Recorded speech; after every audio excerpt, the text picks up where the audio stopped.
and she'll be playing. She worked last night, so maybe she'll show up, maybe she won't, but bless her heart.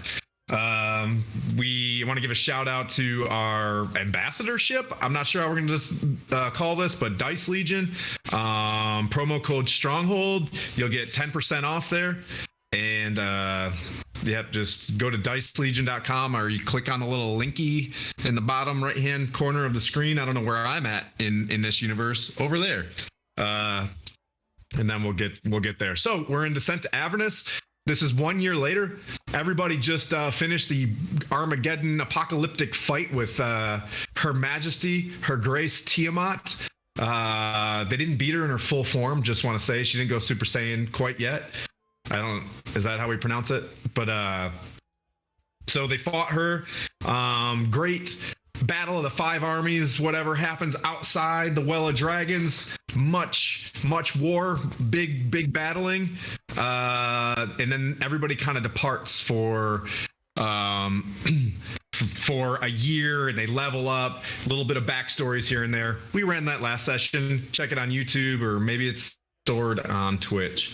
In this, we are playing Descent into Avernus, a level 17 to 20 campaign, where I'm just going to kind of drive through a shit show and see if we can't do a level 1 to 10 campaign, level 17 to 20. What I'm going to do for these guys, just so you know, it's 5e rules. I want them to embrace the fact that they're super strong and just came off from this thing, where Henry is now like the Archbishop of Canterbury, Waterdeep now. And what I'll say is, we haven't really fought a lot of devils and demons. Those are the folks that I'm going to ramp up a little bit. Same with Solars and Planetars and stuff. I'm going to ramp them up. And if these guys run into commoners or whatever, just imagine these dudes being like absolute titans of the realm. So in this case, with Descent into Avernus and to Baldur's Gate, you guys are all gathering 1 year later to a celebration in Waterdeep for the big, Tiamat, a lot of paper dragons and stuff like that are going to be in the streets or whatever. You guys are planning a lot of pomp and circumstance. Manu and Henry and Lawrence, Dragonoff being the new samurai sheriff of Waterdeep, getting everything together. And what do you guys call them? The White Cloaks? We're just totally stealing that from the House of Dragons. Okay, we stole that from you, HBO. It's mine now. So he's got his White Cloak samurais that are basically the retinue and guards or the gendarme for Henry in Waterdeep, making Waterdeep a very safe, good place now, which is, kind of a change off from what might happen in Chris Perkins land.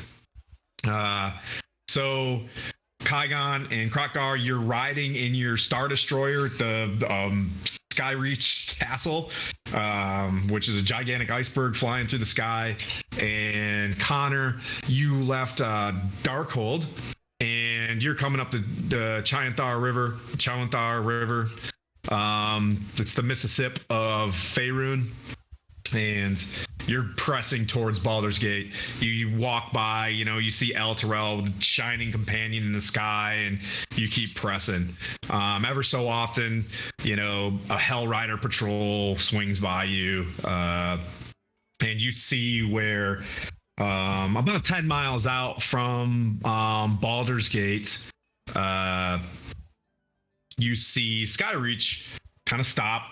And I'll stop driving here soon, but Krokgar and Kygon rain fast rope out of old Skyreach, and you guys see Steve in his little cave inside Skyreach, and he's like, eh. And he goes back in. Silver Dragon, kind of a companion. And so Connor, you're walking up to this, you're kind of visualizing, Kygon and Krokgar coming to see you and meet you at the Basilisk Gate. That's where you guys are like, hey, Captain, the Flaming Fist will meet you and escort you at the Basilisk Gate in Baldur's Gate. Which I don't know if you guys have been there before, but Henry has, and Manu have been to the Basilisk Gate before. And I'll get their intro here in a second as well. So as you're coming up here, it's fall. It's pretty cold. It's morning, and there's frost. across the plain ahead of you in the tall grass. Wicked frosty, and Skyreach just makes it a little bit extra cold as it shows up in its ice burr.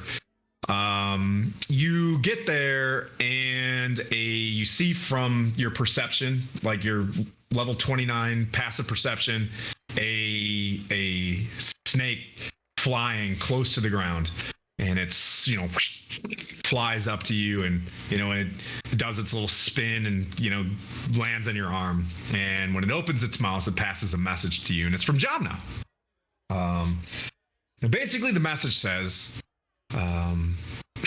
we have an in with the sir, because you're running this thing. It's like, sir, we have an in with the Nine Finger Guild. I would like you, if you want, you can meet Lala Stout in the Elf Song Tavern, and they will direct you to give you any updates that you require via thieves can't or whatnot. But you have what's her name again? Sorry? What's up? What's her name again? Sorry. Lala Stout, halfling named Lala Stout is your contact in the Elf Song Tavern. You guys, when you received your message, it was like, hey, the drink up the mixer prior to this big event. We're going to hold it at the Elf Song Tavern. It's a really fancy place, and there's a ghost that sings in there. And you guys are like, oh, that's kind of neat. I want to go to the Elf Song Tavern. Sounds great. You're going to go there. You're going to love it. Be a fantastic time. So you get this message that's basically your intel update before you head. John established a bit of a network and found someone that's got a reputable inn with what's called the Guild in Baldur's Gate. It describes the Guild. There's the upper cities, there's the lower cities, there's the outer city, the whatever. The Guild are the shadowy underground of this place that the Zentarum cannot mix with necessarily, but you've got a gal on the inside that can give you, a more lay of the land. Lantaurus, what's that? Yep. Lantaurus, you went to Waterdeep as well, and you're on a boat, trying not to get too rusty, as the splashing seas are upon you. Manu, you're riding this. You got Gale Docks with you. Boat sounds, and you're traveling, and you notice a small schooner rips up next to you on the very, very foggy Baldur's Gate itself. Baldur's Gate, if you're tracking the lore, was invented basically because there was this really foggy inlet, and people would crash their boats based on bad lighting. So these stinkers out there would have bad lights, and they would try to navigate people, and they'd crash upon the rocks, and they would, sack their boats. And then Baldur's Gate happened. But anyways, it's very foggy. You're tracking this lore. You get up there, and you notice a schooner comes up with a bit of the customs folks. You see a Flaming Fist representative in there, and they want you to not bring your boat into the harbor.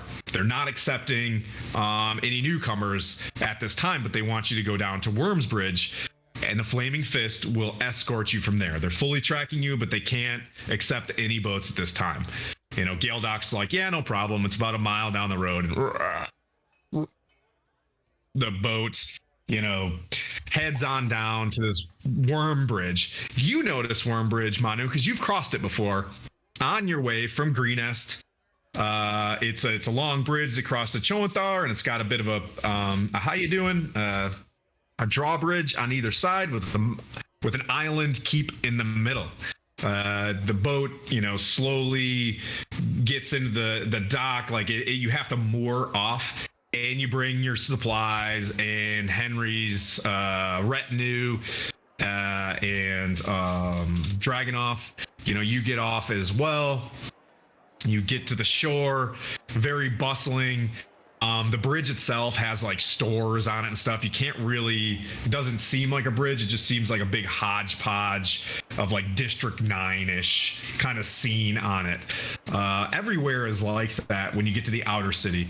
If you can kind of see the map over Chaunder, I don't know if you can see this as well, Lawrence. It's over here. There's some horrible bad lighting, but you know it swings into this area and heads down to the river. Tight streets, muddy streets with frost. You guys get off your the boat and you line up. Henry and his rickshaw or whatever, and you know the artificer kind of walking behind him in his Iron Man style. And Manu, you're with them. You're kind of looking around. You bend the corner. Connor, you're coming up a little bit at the same time. You're cresting a large hill that sees down into the outer city, right? So the outer city is elongated, road that goes down to the Worm Bridge, and they just kind of built, a town of people that weren't really welcome on the inside of the city. You notice that the streets are kind of packed right now. With your passive perception or whatnot, Manu, you notice that there are very unsettled people that don't look like they're there, and there's a lot of people sleeping on the streets. Connor, as you crest the hill to walk down towards the Basilisk Gates, which are two, large ramparts with a very prominent gate. As you come down, you see a stream of people coming down the hill. Off to your left, probably about a kilometer away, but you can see just packs of them, and they're lined with, you can see with your elf eyes about 20 Hell Riders escorting them. And the Hell Riders ride ahead. You can see them ride ahead, and they circle a little bit in front of what they seem like they get met by a garrison from Baldur's Gate. You see them circle and then dart off. And one of them falls off the horse and gets caught by the horse in the stirrup, gets drugged for a little bit, and falls. What you can only understand is like something not chill just happened between the Flaming Fist and what appears to be the Hell Riders. The people continue into the city. Is anybody asking a question? Yeah, Hell Riders. I know that there obviously are the people from Natural. Do they normally come to Baldur's Gate, or are they only here because of us? They don't normally come to Baldur's Gate. They probably stop, from what they normally stop 10, 20 miles out because they're just escorting the road, and they don't necessarily meet Baldur's Gate that much. As you arrive into the city, you can see a huge crowd of people in front of the Basilisk Gate, and the Basilisk Gate is closed. And you see a tiny perimeter in front of the gate of like men with shields, like hitting with like sticks and stuff like that, a crowd. It doesn't look like a party's about to start.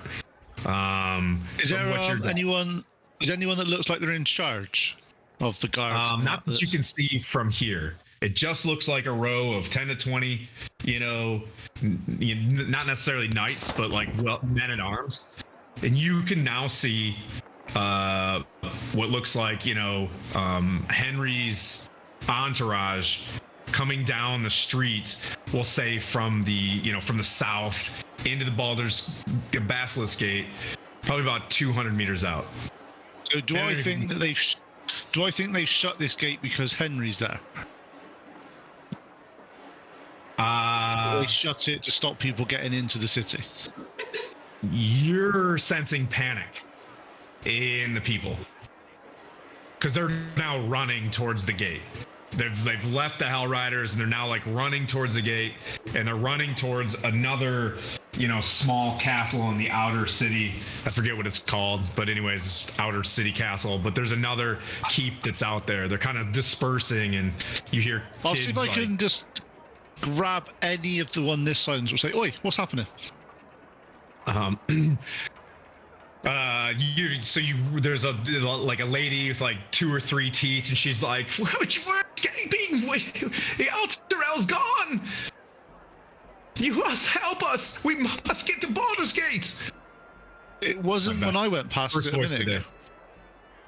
About 5 days, 5, 10, 20. Yeah. When I went You can past tell that it they are a number of days ago. Yeah, you came in at a slow pace.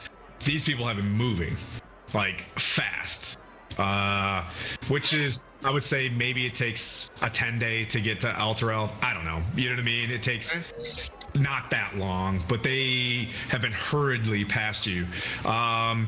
You can see there's another Hell Rider kind of just like departing and like heading straight back. But you can see him. He's probably about 50 meters off from you. So I'm on the outside of the city at the moment. I can see Henry inside the city. You can see Henry's not inside. He's in what's called the outer city. It's the street that leads to the Worm Bridge. It's kind of its own city of itself, but it's on the outside. And you can see amongst the dirt and the muck and the cold and the fog, the white cloaks. Some of the Daggerford Hussars are with them. You know, if you remember them from back in the Yeah. They're kind of the Hell Riders of Waterdeep. They're the ones that protect the road from Daggerford to Waterdeep. So there's a few of them, but there's not a really big contingent that you brought. You really need it because you guys are really OP. So how far away? You said Henry's about 200 feet away from me? Yeah, you're within eye walk to Henry. You know what I mean? Distance. But yeah, you can see him coming up, and it's quiet. You know, and it's morning, and they're coming up. Henry. Yeah. Can I get to Henry without going past any guards and all that sort of stuff? So you can see the crowd is moving speedily towards Henry. He's about to be poped. You know what I mean? Like it's gonna get pope energy real fast. I'm with Henry, right? Yeah. So you're walking either in front of him or behind him, wicked huge axes and Ash with Ash. with the robe of eyes on. Right. What I'll say is, from your memory, Manu, as you're walking up, it's all hitting you that the streets are extraordinarily tight. Oh yeah. Ash is gonna have a problem here. You know that finding map. Remember that company that sits outside that takes. So there's a company. We'll call it G10 because it's like Goromir's or something like that. It's like G10 stables. You remember you have to park your Daisy and Daryl, and then they bring them around and let you pass through. So you're like, oh yeah, that's right. We'll say Ash can fit sideways. I just want to see how if I can get within 120 feet of these guys, I can appear right next to them. Oh, yeah. Actually, no, I've not got a new thing. I've got lots of things. So you're within rule of cool of them. So enjoy. Okay. Because I've got that Cloak of Zephyr thingy that I've never used in the last campaign, or the end of the last campaign. So I'll give it. I'll Cape of the Mount back, which I can teleport up to 500 feet away. Okay. So Henry, you're walking. All of a sudden, boop, Connor's like right there. Shit. But they wouldn't have let me set the scene. There is a wedge of people like sprinting and stumbling on each other, women carrying kids, and they're about 2 to 3 rounds away. You have time because the tall grass and stuff. Yep. And Flaming Fists are going to intercept them. Okay, just to protect the people and the Flaming Fist and my friends, using my favorite trick that Tim absolutely hates. A wall of stone. A wall of stone is going to appear between them and between the Frist, like a freeway, to stop the people getting in, and to stop the Flaming Fist by attacking them, and to protect our guys. Okay, so you just go Secret Service on the scenario. The wall of stone shows up. So I mean, yeah, we'll say the wall of stone bursts up, but it only gets to another crowd that's in front of the Basilisk Gate. So there's already a couple, 200-300 people in front of the Basilisk Gate. So between I'm stopping them, basically overrunning these guys. So you stop it. So the wall gets around you guys. You're about 50 feet in front of the gate, and here comes like the refugees, and you can see hands and stuff like that going overhead, and they're like, "Help us!" Screaming and much peril. As I do that, I'll say to Henry, "Who's on security?"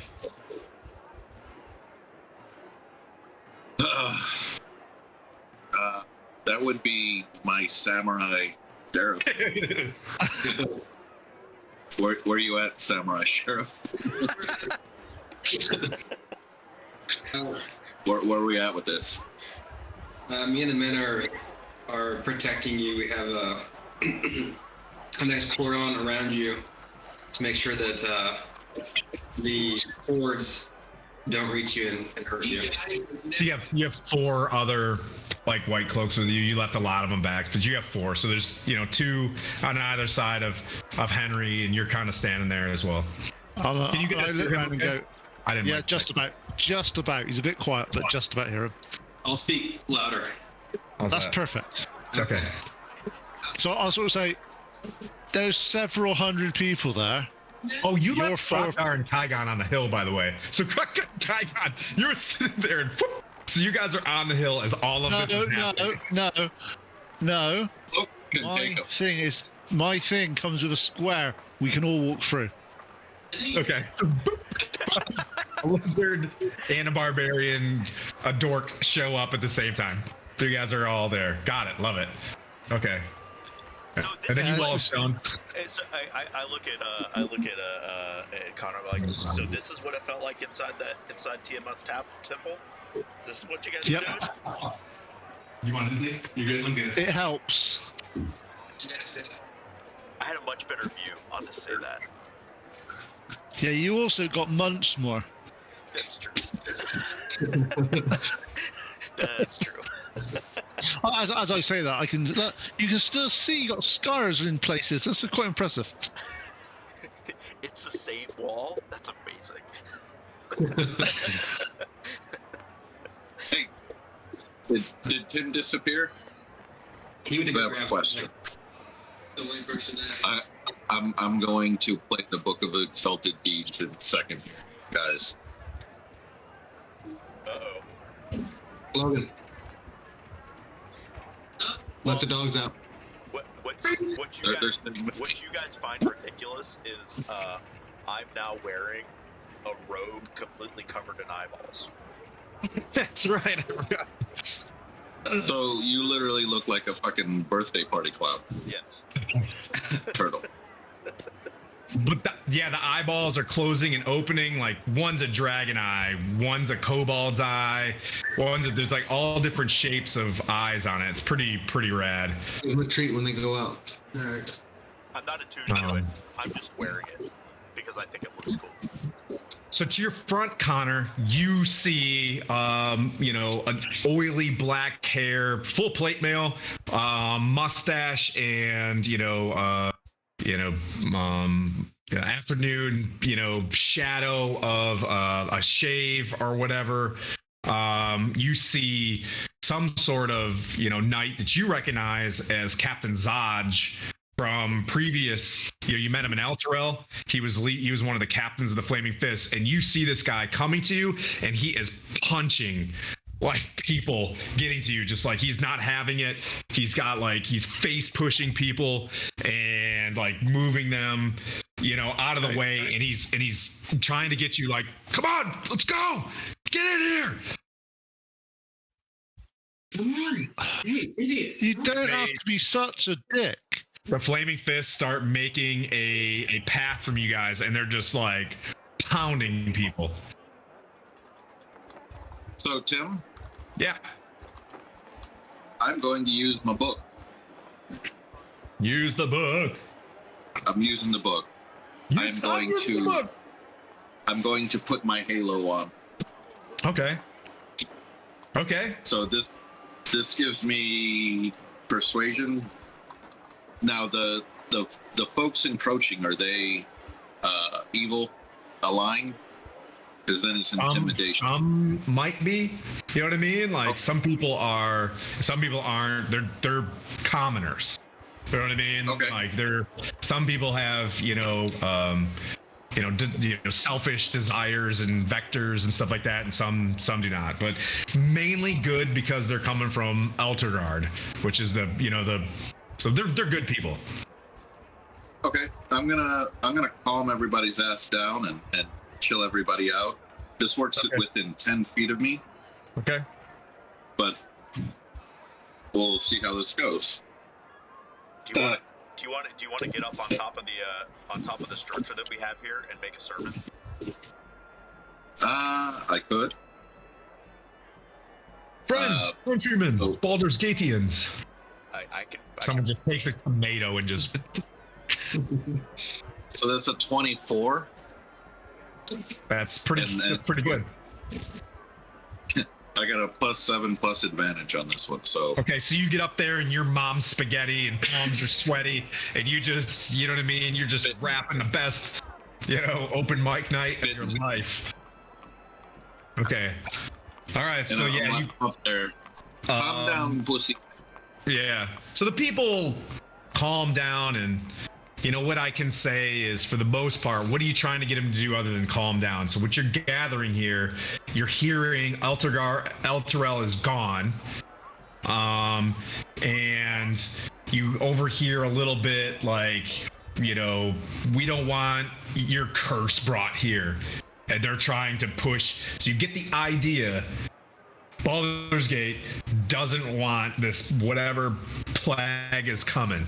You know what I mean? Like Baldur's Gate, when the shit goes down, it becomes very self-serving. Okay, it's a market hub, and it doesn't want whatever noise Elturel, which they never really got along with very well. Like, you know what I mean, in terms of neutral evil Baldur's Gate and lawful good Elturel, like not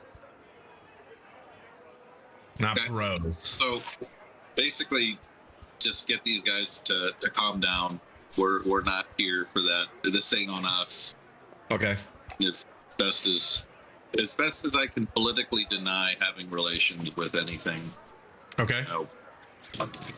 I'll say that it dies down enough to get your party to the gate, and Zaj is just like doing the, the embassy's we're about to take the flag down the embassy kind of situation. Like, you guys gotta get in here. Just come on. Okay. I'm gonna keep the info on. You guys move. You hear like the door opens and people just start like panicking, they want in. They're like holding babies up in the air to try to let them in and stuff like that. Classic scene here. And you guys, Dragonoff, you kind of turn around and pull up the rear security as the door closes behind you. And I'll read the Baldur's Gate welcoming message. Okay. All right. Welcome to Baldur's Gate, a veritable, and when they say veritable, it's not going to be good. Welcome to Baldur's Gate, a veritable nest of rats and vipers clinging to the rocky slopes overlooking the Chianthaw River. From their high perches in the upper city, the local nobles, known as the Patriarchs, gaze down with veiled contempt upon the common rabble in the grimy lower city, which hugs the foggy harbor. The whole of Baldur's Gate reeks of blood, crime, and opportunity. One can easily fathom why pirates and traders are drawn to this place like flies to a carcass. Following the river farther east would eventually lead you to Elturel, capital of the Holy Land of Eltergard, or at least that was the case until a few days ago. The flood of refugees from Elturel has gotten worse since news first arrived that the city has fallen. Everyone is saying Baldur's Gate is next, but no one truly knows who or what has claimed Elturel. The Patriarchs pay a mercenary army called the Flaming Fist to protect their interests in Baldur's Gate, and by extension, the city itself. The Flaming Fist has gained even more power since their charismatic leader, Aldar Ravengard, claimed the title of Grand Duke a few years ago. Apparently, and you guys have heard this because they're calling out to him, Ravengard is missing. In his absence, the Flaming Fist has sealed the city's gates to staunch the overflow of refugees. No one is allowed in or out. Your orders, or who you see, is the first person you can talk to is Captain Zaj at the Basilisk Gate, which pierces the city's eastern wall and takes its name from the various statues that rest in the niches and perches atop its battlements. Unseen beyond the sealed Basilisk Gate, a dirt road stretches through the outer city slums to the bridge known as Worm's Crossing. That was a good guess. Then to the distant realms beyond. Dozens of Flaming Fist soldiers are trying to control an angry mob of commoners eager to leave the city. Armed with only a vague description of Captain Zaj, a tall man with long and a leather eye patch, it takes you a while to find him. It doesn't. A fight breaks out between soldiers and commoners, and you finally spot the one-eyed captain as he wades through a crowd towards you guys. I could have dropped the last paragraph. So we had a message to us saying that Oldar left and hasn't come back. Yeah, so you know that Aldar went to Elturel, right? Yeah, well, yeah, so if I'm To reading go grab this... Fabius Creed. Yeah, if I'm reading this, or if I'm being told this, I grab Zaj by his armor, and I bring him in close. I grab him like, where's Oldar? He's like, he's gone. He went to Krieg. There's been some sort of betrayal or something. He went to Elturel. He's there. I know. I'm the one that sent him. Zaj's like, the refugee crisis, says Captain Judge. He's supposed to be back. It's like, all I know is the refugee crisis to stoke fears that Baldur's Gate might suffer the same fate as Elturel, of which nothing remains but a hole in the ground. Nothing remains. That's all we've heard. It's a gigantic crater, of which nothing remains. Our Grand Duke, Alder Ravengard, was visiting Elturel on a diplomatic mission when the city was destroyed. Coincidence? I think not, as he stares back at you. The Knights of Elturgard call themselves Hell Riders. A few of them escaped the destruction and think we're somehow to blame to Elturel's downfall, so we've been dismissing them as much as possible. What a bunch of self-righteous rabble-rousers. We're arresting them on sight, but that's left us short-handed to deal with another problem. These blasted Dead Three that have been murdering people in our streets. I've got more problems than just Aldar Ravengard. I have a city to protect. Well, As he throws it back at you. Like, let's chill out. Okay. He's like, but you got me by my pauldrons, mate. It's like, Can you let go of my treadmill? I basically I push him away about 2 feet. It's like, let's He's just chill got out like for a bit. dusty tears in his eyes. Like you can see, like the man tear coming down the one man tears just streaming and it turns into mud. But yeah. So I'll tell him, it's like, first off, I sent Oldar and Argent to personally go get Thaddeus Krieg and bring him back here. What happened? He starts. He's like, what happened between then and now? I don't know.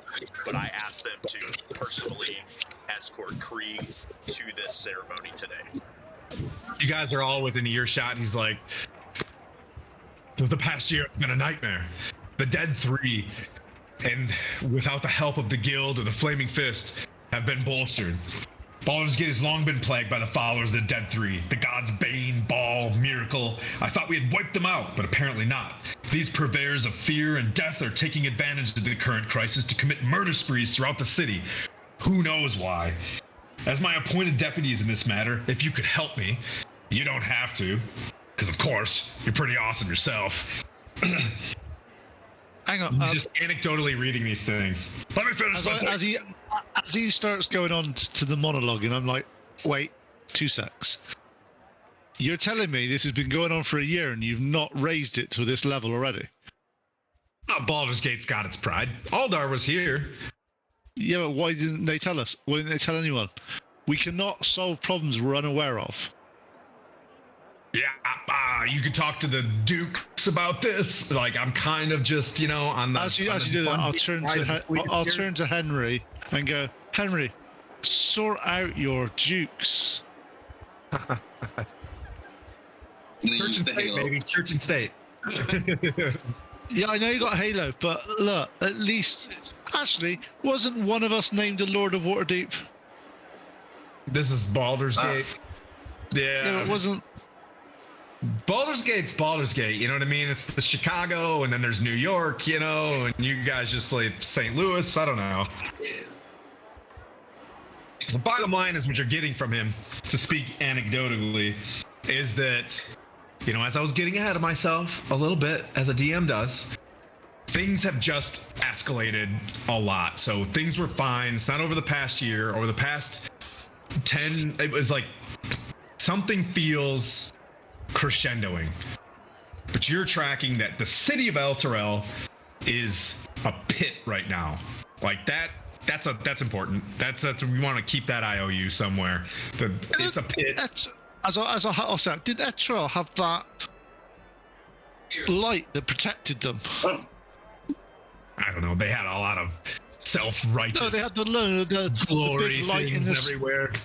Yeah, but they had the big light in the sky that kept everything away from them. It was a bit artificial light. It felt like a big LED in the sky when you were there. Maybe they should have fired Flaming Fist instead of that light, because it apparently didn't work. I lean and I go, I kind of agree with you. The companions kind of sucked. And he was just like, yeah, I mean, I think we all know the companions kind of suck, but they're not to be found. No companions. What I'll say is, you guys notice it's Hell Riders doing all the work, right? The guys that are, they're the ones that don't get any of the credit. You don't see any companions anywhere. Yeah. Oh, so I will say, I'm like, lay off the Hell Riders. They're doing the hard work. You keep Baldur's Gate safe. They'll keep the outside safe. Stay the F away. It's like, Manu, I understand you as a soldier. I take my orders from the patriarchs, or not the patriarchs and the dukes, the Thalamanpur family, the notes goes back to the notes, the Stellamanes, the Portiers, and I'm about to be relieved of duty as Captain Portier is on her way back from Chalt. I'll speak with her. Let the Hell Riders deal with those people outside. He looks at the rest of the party. Hang on, I'll say, what do you mean deal with them? They're refugees. Dude, the Hell Riders are protecting. They're refugees. No, they're refugees. protecting them. Not deal with them. No, the way you just said that, Manu, was they'll deal with them. But you also see a crowd of people wanting to leave Baldur's Gate at the same time. So there's people trying to get in, and there are people from Baldur's Gate, times about half the size of the crowd and growing, wanting to escape Baldur's Gate. Why are they? But they won't let them out. Why are they So, wanting to escape? question: are we currently in? You are now inside Baldur's Gate. No, are we in the very, outside? very tight streets? You know, cobblestone ground, very smoothed from, you know, people walking on them. You notice that there's no carts going in the city. The carts, you know, are fashioned to be smaller, but there's, you know, storefronts. You can't really see anything inside, but the basic wooden, you know, a duck and a horn, you know, or the goose in the bottle, you know, whatever kind of tavern things. Manu, you've got maybe a half a foot on either side of you to get through here, and like Ash is like, you know, super squished in there. And there is a portion that you can kind of fan out a bit at the gate on the inside, and that's where it's kind of mobbish. He's like, please, can I just escort you? Can we keep this moving? It's gonna gather more crowds. Why? If I'm in the front, I'll be like, by all means, let's get out of here. Very well. He's like, I can tell you that the Dead Three we knew that they existed, but they only started capitalizing on the chaos only recently. The murders are constant. Patriarchs are falling by the dozens almost every other day. It feels as if, well, we're trying our best to investigate, but we're just muscle at the moment. I have someone who's a spy that knows some information about the Dead Three named Tarina, and she is in this Elf Song Tavern. she's the best I can do, and she's a bit renowned in this, with a lady named Nine Fingers Keen, who is the shadow governor of this city, of sorts. I'll just smile. Oh, Shadow. You're the Shadow Emperor of Favor, not the Shadow Governor of, of Baldur's Gate. Yeah. I mean, if you want to subcontract out to the Nine Fingers, you know what I mean? But you're a Prime, you know what I mean? You're the KBR. This is like, I'm like, smile. No. Just be like, that's cute. Pygon, Krokgar, is there anything that you guys want? I'm sorry that if I'm leaving you in the dust.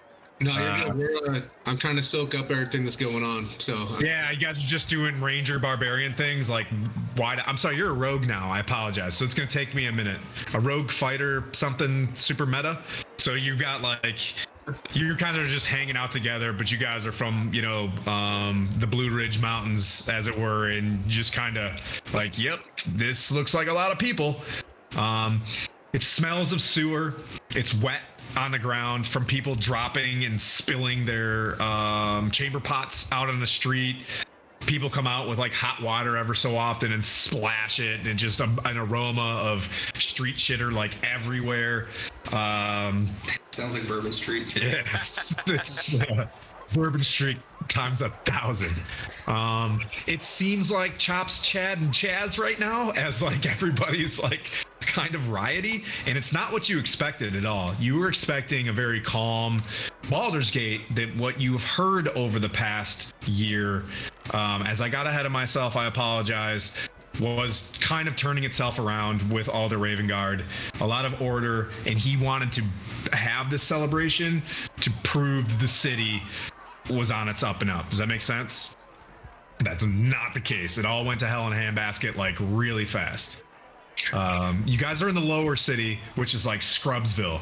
You can't, it's, the town is building high, so structures keep climbing up. So 3-4 stories up of, it starts out as brick, and then it's wood, then there's a little plaster, then wood and brick. It's kind of a little bit of a shit show. And you kind of press forward, and he leads you along to the Elf Song Tavern, where he says like you can take some rest and kind of chill there.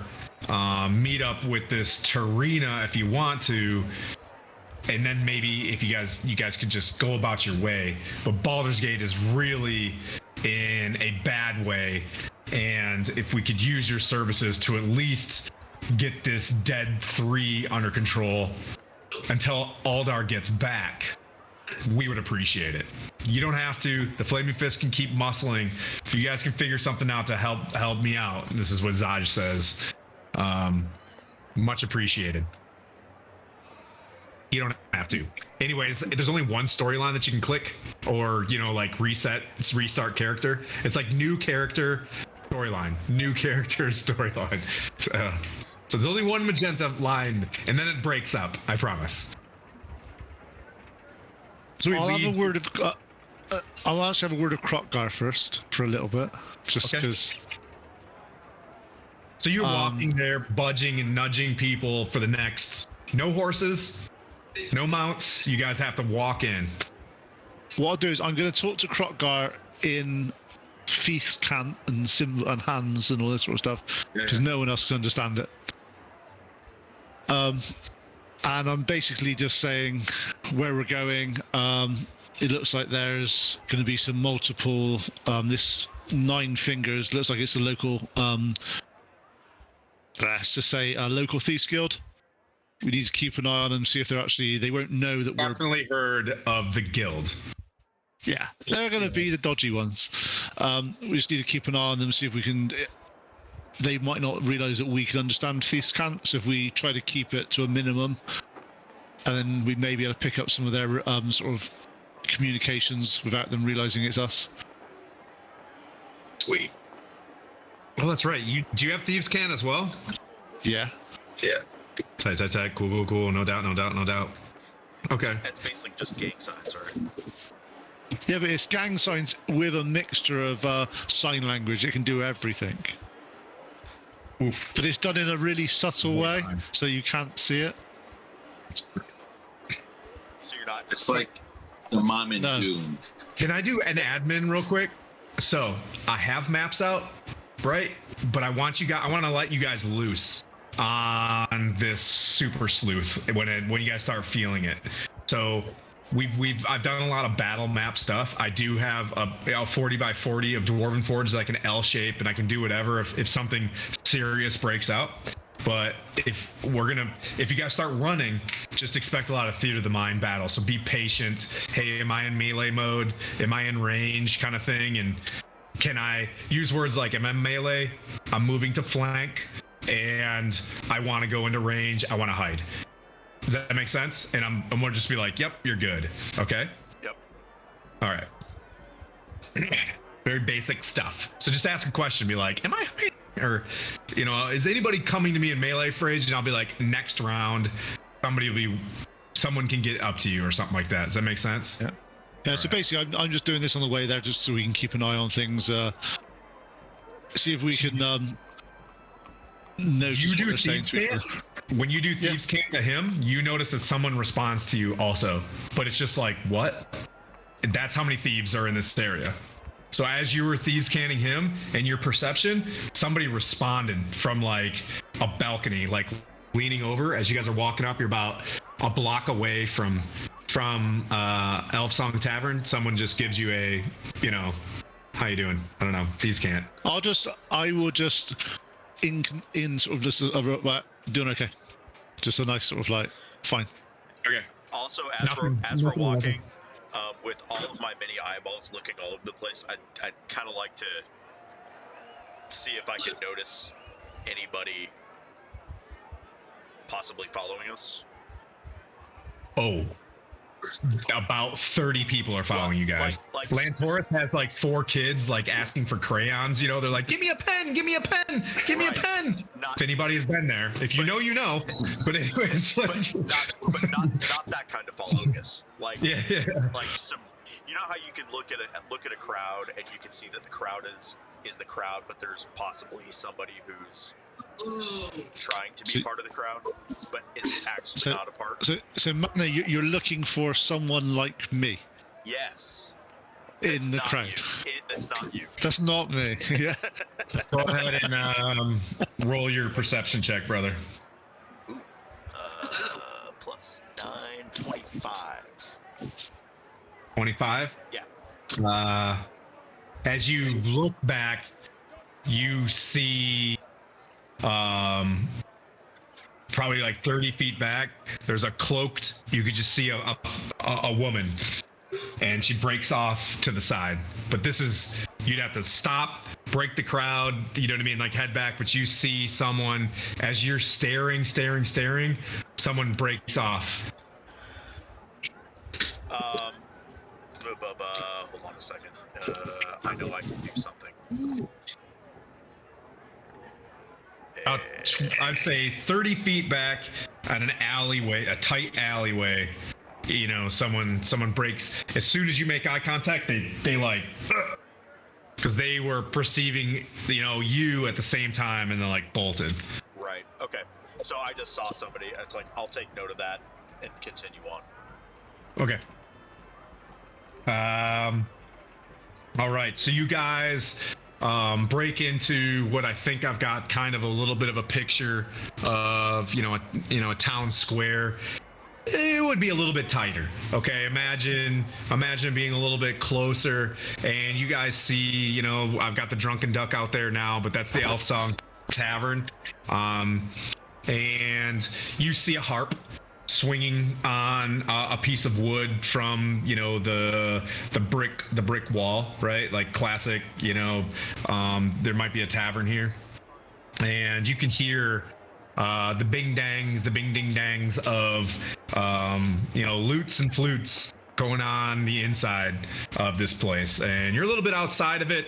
There are 2 Flaming Fist guards outside of the place, which is probably the best amount of like security that they could provide you in medieval times.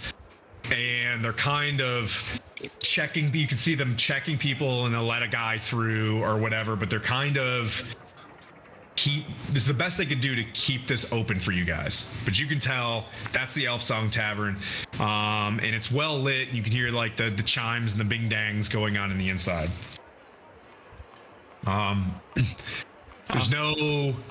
There is a cart that was pulled out. Someone took advantage of the fact that they knew somebody was coming, and there's like a leather, a tanner merchant outside, kind of, along the way, and they're like, free, get your promo code Tanner, 10% off.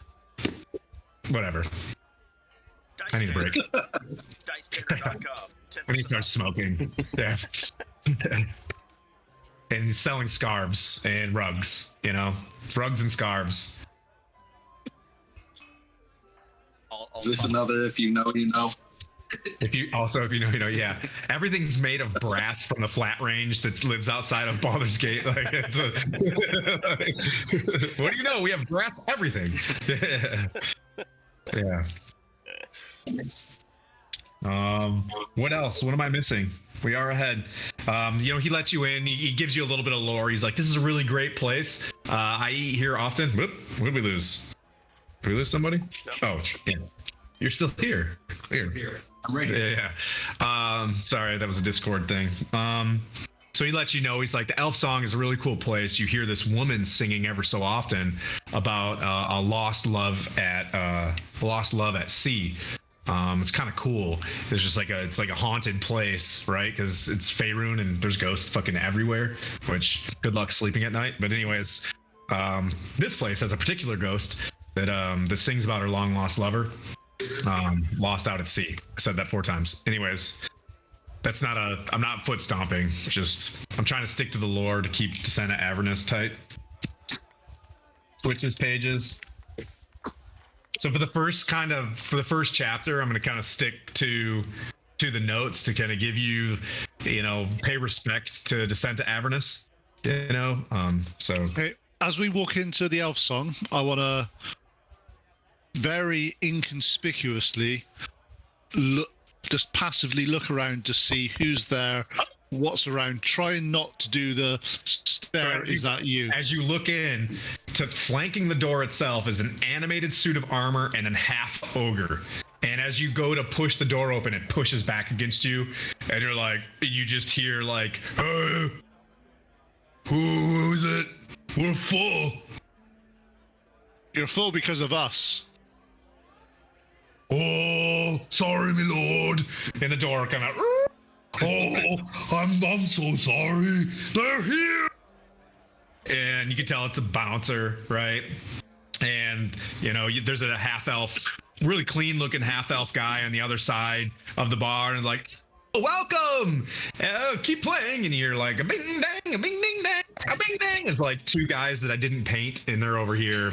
You guys decide to make a bar fight. My NPCs, I just don't paint, so that you definitely know they're NPCs. I nudge Willie, and I just go, "This is my favorite song." It's a classic. We knew you'd love it. It's Baroque. A bing dang, a bing ding dang, a bing dang, and he keeps like, wiping down Bing the dang. old counter, and then he's an NPC, so he wipes again. He's like, it's Baroque. We love it. We knew you'd be here, and keeps wiping. Anyways, Is it only 8 bars that are repeated? yeah. So you walk in. It's That scene from I Back to the Future 3 with the it's kind of like that, but it's Barovian.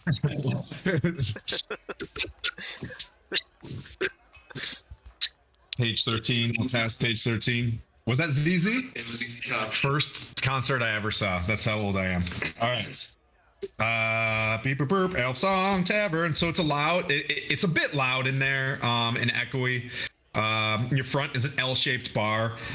With two young men are scurrying around and waiting with people with their trays kind of high with wooden tankers, and a guy you hear in the background being like, "Give me some sack." Not. But that's beer. So anyway. Anyways, that's an old term, Shakespearean term. I've been watching Hollow Crown too much. So I'm looking. I love you too. So there's well-armed patrons that huddle around tables in the main room and in private booths. 3 padded chairs are angled towards a fireplace on the east wall. Not that you guys have a north-seeking arrow. Underneath the creaking wooden staircase that climbs to a second floor. Some drunk is usually passed out on the couch against the wall. So there's a dude that's already there, like with his arm. He's sleeping like a toddler, with his arms over his head, just wicked schmammered.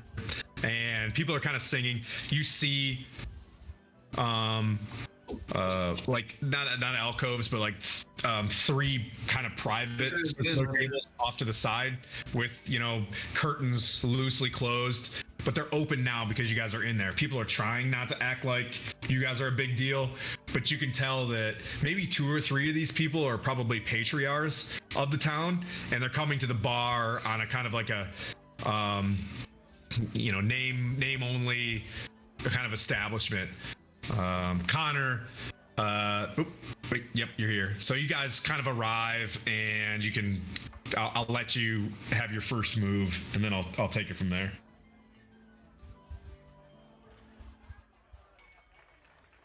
Or don't. I think he's chewing on something. I'm here. He's eating already. So like someone walked up and they got Oovers Doovers, and he just starts nomming on some Oovers Doovers. Tesco bacon crackers. Nice. Does anybody else dungeon master like this? Does anybody else like? I need 77. I need a pulpit. As we go in, I'm just going to keep an eye on a few things. What's happening around? Obviously, I have a bit of information about various different people around the place. Those people that are I take it that they've basically bought these booths for tonight as like front row seats for us.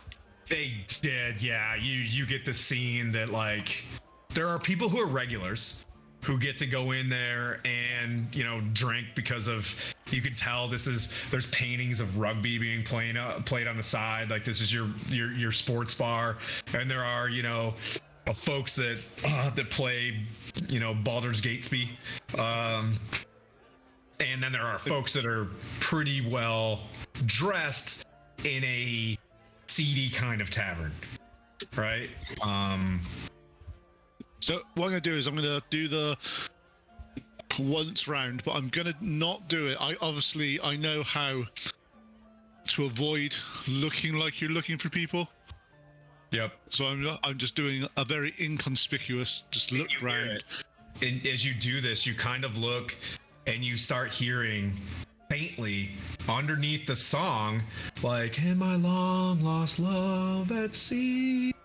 And so you hear it behind the song, so you hear that, you're tuned in, and then you immediately see at the base of the stairs a halfling, that says like, "Good evening," gives you the Zentarum sign, and then points upstairs, and like, gives you Terenia as upstairs.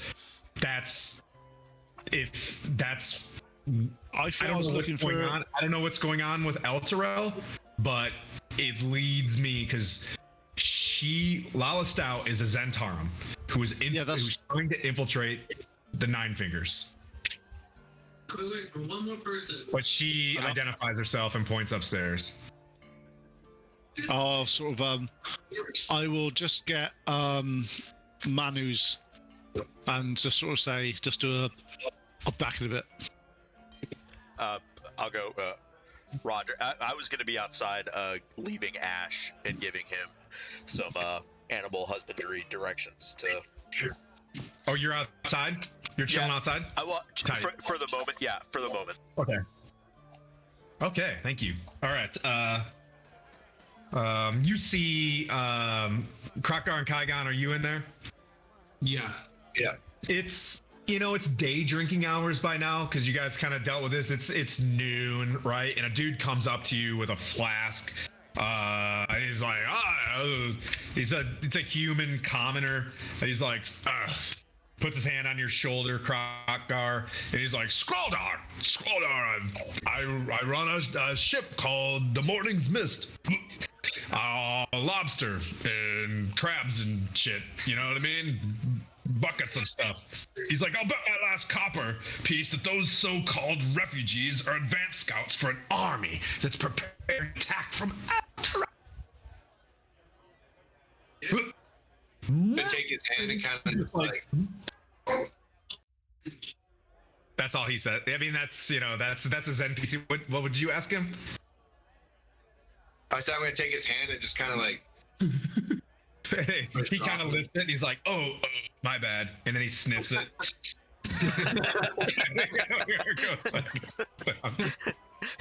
the lizard folk feeling gross, like, what? Yeah, I like this squishy fucking person touching me.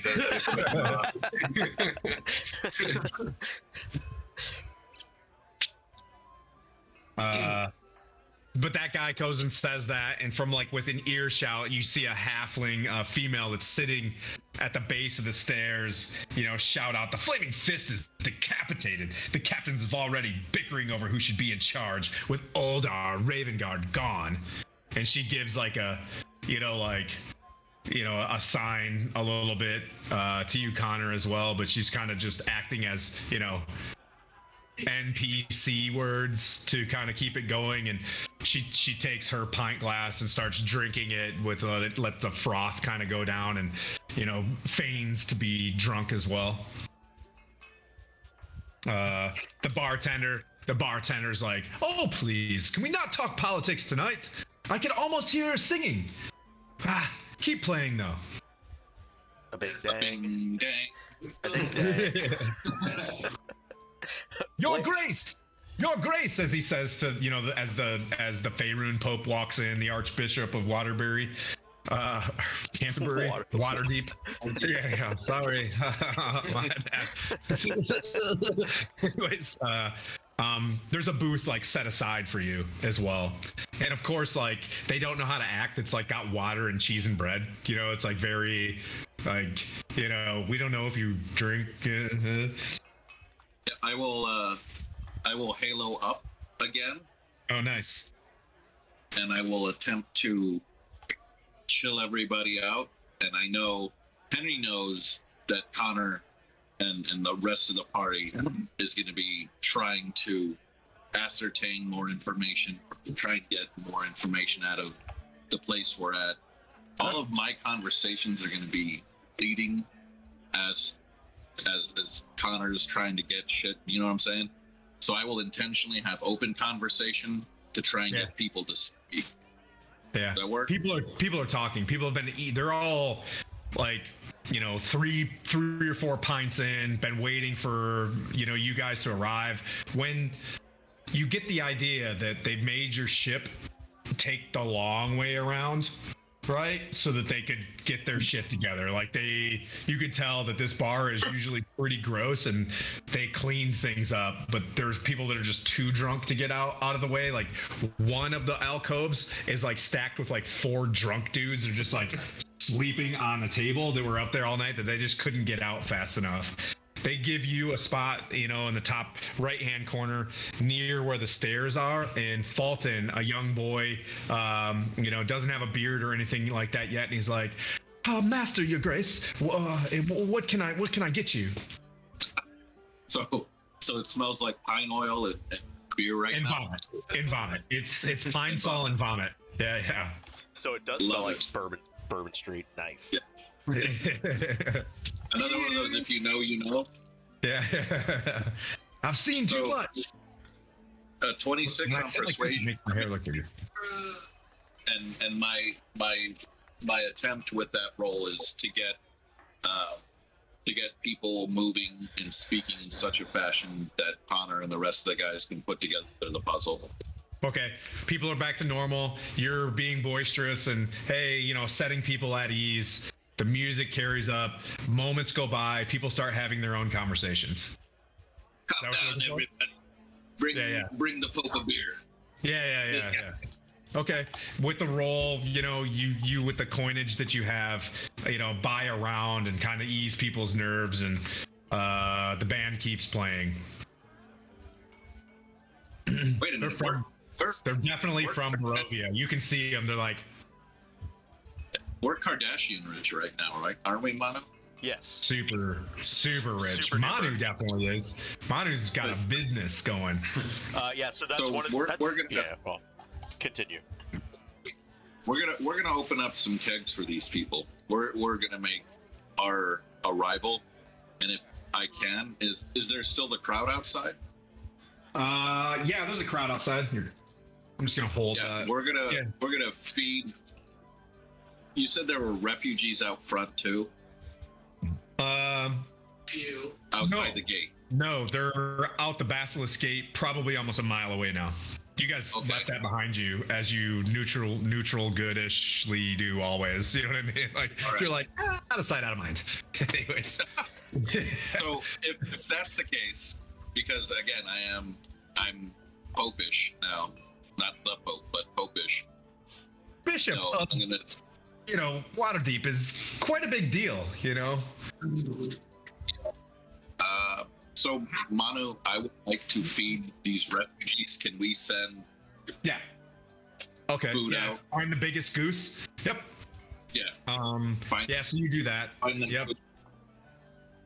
Yep, Fulton, gets a hold of another kid, and he's like, Ymir. And Ymir grabs a pouch of whatever. We'll deal with the money situation and how much you've lost from there, but money's not going to matter here soon. Anyway, so you guys, he takes the cash off and goes and finds somebody they can bring out and fund some tables and stuff like that in that little square area, and people start gathering over, we'll say, the next hour or so. Cool. And it starts I raging. feel perfect. Yeah, it starts raging.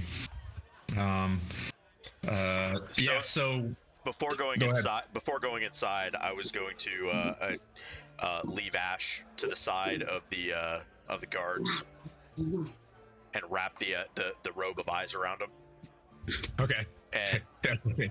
You can tie it around his neck. Yeah, tie it around his It kind of neck. looks like a saddle. and tell the guards, nobody touches Ash or the robe. I'll see it. Do you see the eyes? I'll see it. And I believe I opened up a shell box across the way, Sure did. and I'm gonna go talk to the barista. Okay. I'm gonna go in the back door and surprise whoever it is. Okay. Is this a boss? You walk in. What's her? Manny's name? got distracted again. Manny's got distracted again on his personal achievements. Lady Gariel. Lady Gariel. She's in Fandolin. This is. Yeah, you walk in there and you see Lady Gariel, Oh, it's like Gariel. It's good to see you. I didn't expect to see you here. and her eyes look shocked to see you. Like, hey, good to see you. There's no way the Lady Gariel should be here. Yeah. There's no way. What are you doing here? Doing thy bidding We opened and this. serving our Lord. We opened this 6 months ago. She closes the wooden gates, and you see Gavin Rosdale. Hey, hi. My eye goes. "Phew. Didn't expect to see you here. Just keeping an eye on you. Things are getting sporty around here. What do you mean? I mean, obviously, I sent Oldar off, and now he's gone. What's going on? There's delicious energy for a market surplus around here. He's like, do you need anything from me?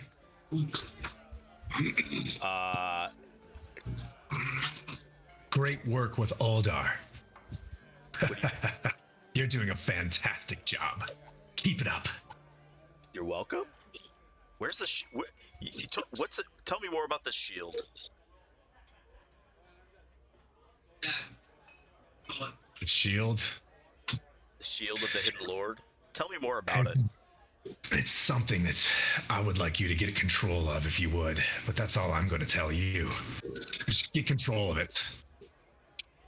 Don't let it fall into anybody else's hands. It's got a great power. It's going to serve us well. It will serve you soon. I'll look to Lady Gariel. I go, how long have you been in town?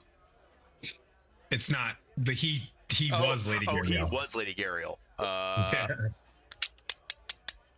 And then he drifts back, and all of a sudden it changes again, and it's like Lady Gariel. Okay. And then you can kind of see, like, as it looks at you, and then flashes down into this puddle of goo with like this weird arms. It's just like a puddle of goo, like a very, very low level type fiend, and it's just like, and it turns into Lady Gariel again, and it was just like, can I get you something, Master? Yes, I'd like a Cthulhu's Revenge. Absolutely. First off, and if you're going to be here for any amount of time, I'd like you to keep your eye out, or keep your ear, drum up some conversation about something called the Shield of a Hidden Lord. Don't be. And then you hear, like, it looks like a woman's voice. The Master says, "Follow Terenia." Fair enough. That's all I need to hear. Thank you very much. I'll take that Cthulhu's Revenge and walk back across the street. Okay. That's that. Cool. I just made all that shit up. I'm glad we didn't just completely railroad the campaign on that one. Perfect. All right. Well, I was like, great. You're doing a great job here. I know this is a hard living, coming up with stuff. This is a hard place to sell coffee. So you're doing a great job. Keep it up. We don't sell any coffee here. Well, you're doing a good job, anyways. I'm All right, sorry, I I'm just a horrible made that part business person. And then walk across the street. Okay. I had to walk Manu into a cul-de-sac to get him back into the bar. All right. Let's see. Okay. And then I walk Yeah. inside. So Connor, you're still getting the subtle. You already got the hint that upstairs is your kind of contact. All right. Well, I'm gonna obviously, because Manu's off gallivanting round. I'll let Manu gallivant around, and I'll let Henry know that I'm just popping upstairs for a little bit, and to do a fine job as he is distracting people down here. Okay, Kaigon, you want to do anything, buddy? Sorry. Come with me. I'm doing my. You say come with you? Yeah, might have some muscle. Be nice to have someone big and strong behind me. Okay, so just the two of you are going upstairs. What do you want to do? How much muscle do you need? Stairs. Depends on if you're going to leave your lord down here to come upstairs. It's your choice. Yeah, two guys. You head up? Yeah, I'll head up. All right. So Dragonoff goes up, Kaigon goes up, and Connor go upstairs. No, there's as no you walk noise. upstairs- There's definitely no noise when I walk up those stairs. That's from the samurai. So plush. There are two other people and a barbarian. So The two heavy-footed people, maybe. as you guys turn the corner, a hush comes over the building. And forgive me for this hackneyed way of doing this. You hear this, but the last time you heard the elf song, nobody cared. This time, okay, this sucks. I don't want to do this, but it's embarrassing. So, oh, sing a song of Elturel, of water, woods, and hill. As soon as oh, sing a song of Elturel pops up, the room goes hushed, because this is not the same song that you've been hearing about twice. The sun dawns on her ruddy cliffs and fields green and still. This land of long abiding joy, home of strong and brave, renowned by all across the realms, and never once a slave. Oh, sing a song of Elturel when foes are at her door. Her fields torn by cloven feet from some infernal shore. Arise, the mighty Hell Riders, take up your swift keen swords, then charge into hellish fray and scatter devil's hordes. Oh, sing a song of Elturel, and when the night does fall, sleep safe beneath the companion's light until the dawn does call. We're bound by mortal covenant that only ends with death, and so we'll sing of Elturel until our final breath. But everything's quiet because people have heard this song to the point where they know it, and it's like a rugby song, right? And people will start singing, you know, but everybody's just like, oh, bing dang, a bing ding dang, and the bartender, Aelin, is like, okay, that was weird, and keeps singing. And you know, bing dang, a bing ding dang happens, and you walk upstairs. I'm like, I turn to Trigon and Dragonov and go, you heard that as well, right? I heard it. That was pretty weird. Yeah. Oh yeah, sang my best. I'm sorry. It sounded so musical and lyrical. It sounded so amazing. But I wasn't expecting it. Everybody in the chat loved it. Hey. Sponsored by Legion, Dice Legion. Baby. If you want to hear more of this channel, please just. Oh boy. Alright, okay. Yeah. Alright, yeah. So you go upstairs, and it's a little tighter room, and it's super dark. It's lit by maybe 2 or 3 candles, you know, about 3-inch, you know, gauge candles, tall candles. But they're green lit. There's something about green candles in Baldur's Gate that's kind of a tradition. I don't know, read the lore about it, but they're green candles. They give a very green hue to this room, but it's bright enough. And you see a woman, you know, she's got like shaved over her ears and kind of a top knot. And you see her with like 3 buckled leather leather armor and a tattered kind of cape, and she's got her hood kind of pulled up so she could kind of watch your eyes as you guys come in. And she's got 3 dice and a group of 2 other people, and she's playing some sort of dice game with them. You guys are familiar. It's called Baldur's Bones.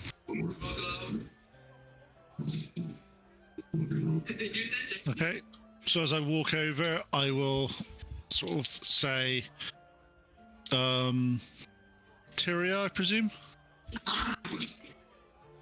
She kind of looks up, like, and kind of sits down and gives you the, you know, like,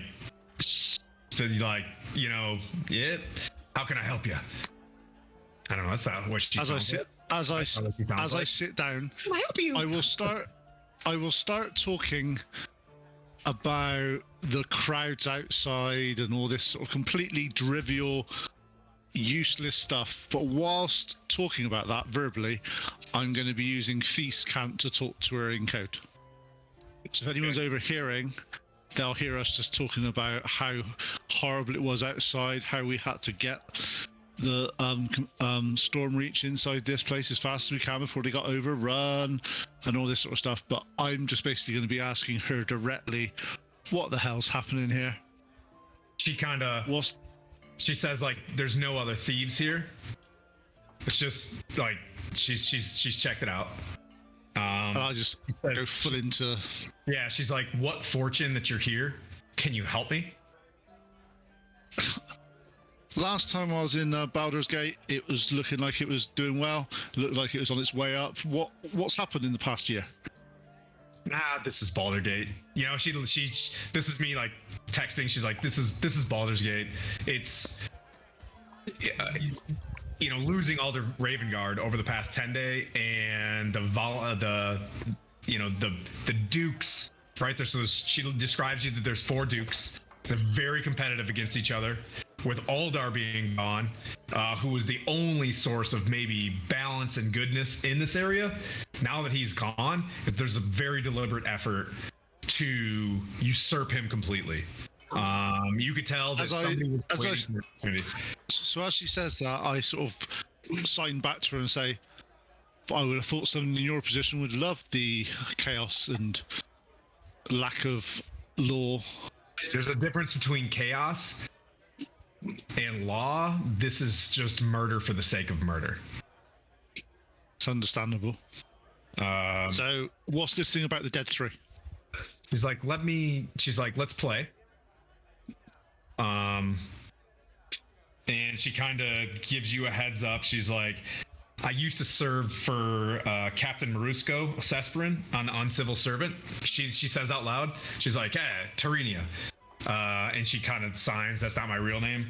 I used to work on the Uncivil Servant. And then she signs to you.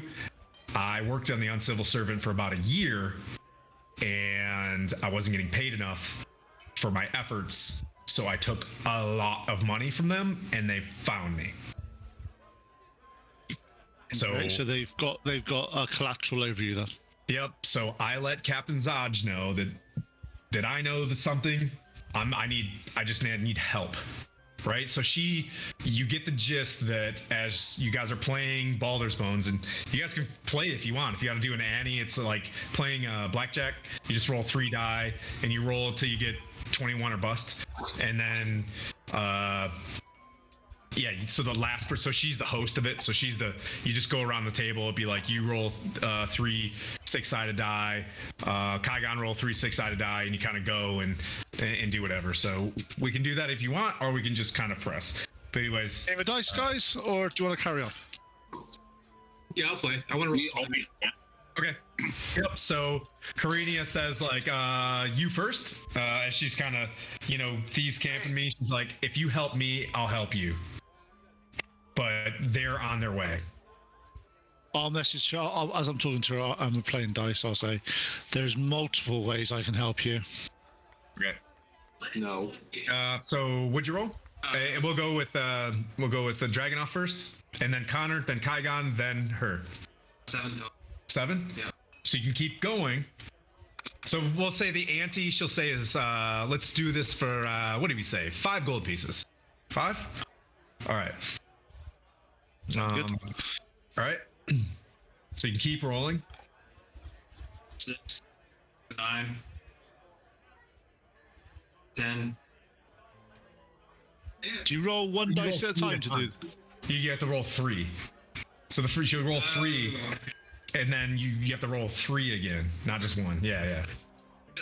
So it's kind of like a real chancy. Okay. So what was your first one? 7. So I rolled 1, 1, 5. Okay. Do you want to roll again? There's a whole shit ton. Okay. 6 died right there. Huh? Do I need to add anything? Did you put garlic in it? It'll be overpowered so quick. Chili. She's like, oh, come on. Gosh. 10. And keep going. And then until you say stand. I'll stand. At what? 9. 9 total? 19. 19. Ooh. Connor. So, yep, just increments of 3. Yeah, I got 11, 12, 13 on my first 3. Okay. You can keep going until you say stand. I'm gonna go for 1 more, because why not? 7, so 20, stand. Ooh. Kaigon. Alright, I rolled a 10 with my first 3, so I'm gonna roll again. And that is 7, so that's 17. Oh. That sucks. Good You rolled luck. You do have a chance. You rolled a 20, so I'm gonna go you for got it. nothing to lose. I'm gonna roll 3 ones real quick. Yeah, there's a 6 and a 3 and a 2, so I bust. She rolls 6, then she rolls again. I'm keeping an eye on her to make sure she's not cheating, by the 18. way. She rolls 18, and then she holds. She's like, Connor, great job. Manu, as you are coming into this place, you see 7 robed men push past the flaming fist and barge into the place. What kind of robes? Like, not like, they're just not robed, they just look like pirates. You see 7 dudes looking very piratey, like walk into the place. I Like go. one guy's got an eye patch and stuff, and he's like, "Oh, nice eye patch," and walks by you. I go. Those are my type of people. I follow them right in. Okay. They seem big, and they've never gotten. They look as if they've never lost a fist fight before, but they've never really run into guys like you. So they come in there very brazenly, and the ogre's like pushes against the door, and he's like, "Out of the way!" And the ogre's like, "Oh," and kind of moves. And he's like, "Oh," I think the dude's name. Hang on. Oh, I closed the book real fast. What sound did the ogre make? Oh, and you see the bartender, whose name is Alan. It's just gonna be Alan. Goes, Deadeye! Oh, welcome! No trouble tonight! And you hear him just yell, "A tall glass of ale for anyone who can help me find a lost shipmate, a thief! Tarina! Where are you?" And you can hear this from upstairs. Thieves can't to Serena. We'll deal with it. Stay up here. And I will, I'll walk over to the balcony Okay. and go and just sort of go, "You guys out now." He's like, you see him looking up, and he's just like, "And who are you?" The person don't who's going look to like kick you out of Tarina? this. But I'll get you I'm an not elven sure. ale if you can find her for me. I'm not here for Tarina, but you can leave now. One of 2 ways: turn around, walk out, or my friends will escort you off the premises. I look up when he says that. I look up at Connor and I go, and I point to him Yep. And I just go out. and I move. We're not going anywhere. I And they move- start fanning out like really wide. I move right up behind Deadeye and tower over him. And I'll go. You've got 2 choices. You can leave, or you can leave. I want to jump off the balcony and Straight up. yeah, straight up superhero landing. And be like, "You've been told." Whoa, whoa. I don't think you understand. This woman, who you apparently are harboring, No, has stolen we're a great not deal of harboring. money from the Unseen Servant, which is a good, upstanding pirate ship of the old Toyanthar. We want I'll all say to money you- due. I don't know who you're talking Excuse- about, but my friend told you to leave. We'll leave if we're compensated, or if I come home with her skin. 2 things. We're here having a very civil meeting with our friends. You've just busted in. Go elsewhere. This is your last chance, or there will be bloodshed, and it won't be ours. Why don't you get down here, you squirrely elf? So is all And he pulls out like this rapier, and he's like, "We can have Okay. this," and he pushes a table aside. They The other shoot him in the bandits head. are like starting to freak out and like, I shoot him in the head. okay, all So right. as this is happening, I'm gonna move. Hey, before this escalates any further, I'm gonna turn my halo on again. I'm gonna be like, "Calm down, pussycat." I'm gonna get back down to Henry. My bad to And that's a 26. Calm down, everybody. Why do you want to find this gal? So I feel like you're trying to influence them via like charisma or something. Or are you trying to do an intimidation check, or do you even care, Connor? I'm letting Or- him have his thing. It's just if he keeps coming, if he looks like he's about to attack somebody, he's gonna get dropped. Yeah, he does. This dude doesn't seem to give a shit. The guys behind him, Henry, you're picking up that they're kind of looking at you like, maybe de-escalate this. Guys have a pretty large crowd. But the guy is, imagine being a pirate captain, right? And this dude doesn't as she described Captain Marusco, this dude's coming off as Captain Deadeye. Doesn't seem like the same guy, right? So, but still of the same ship.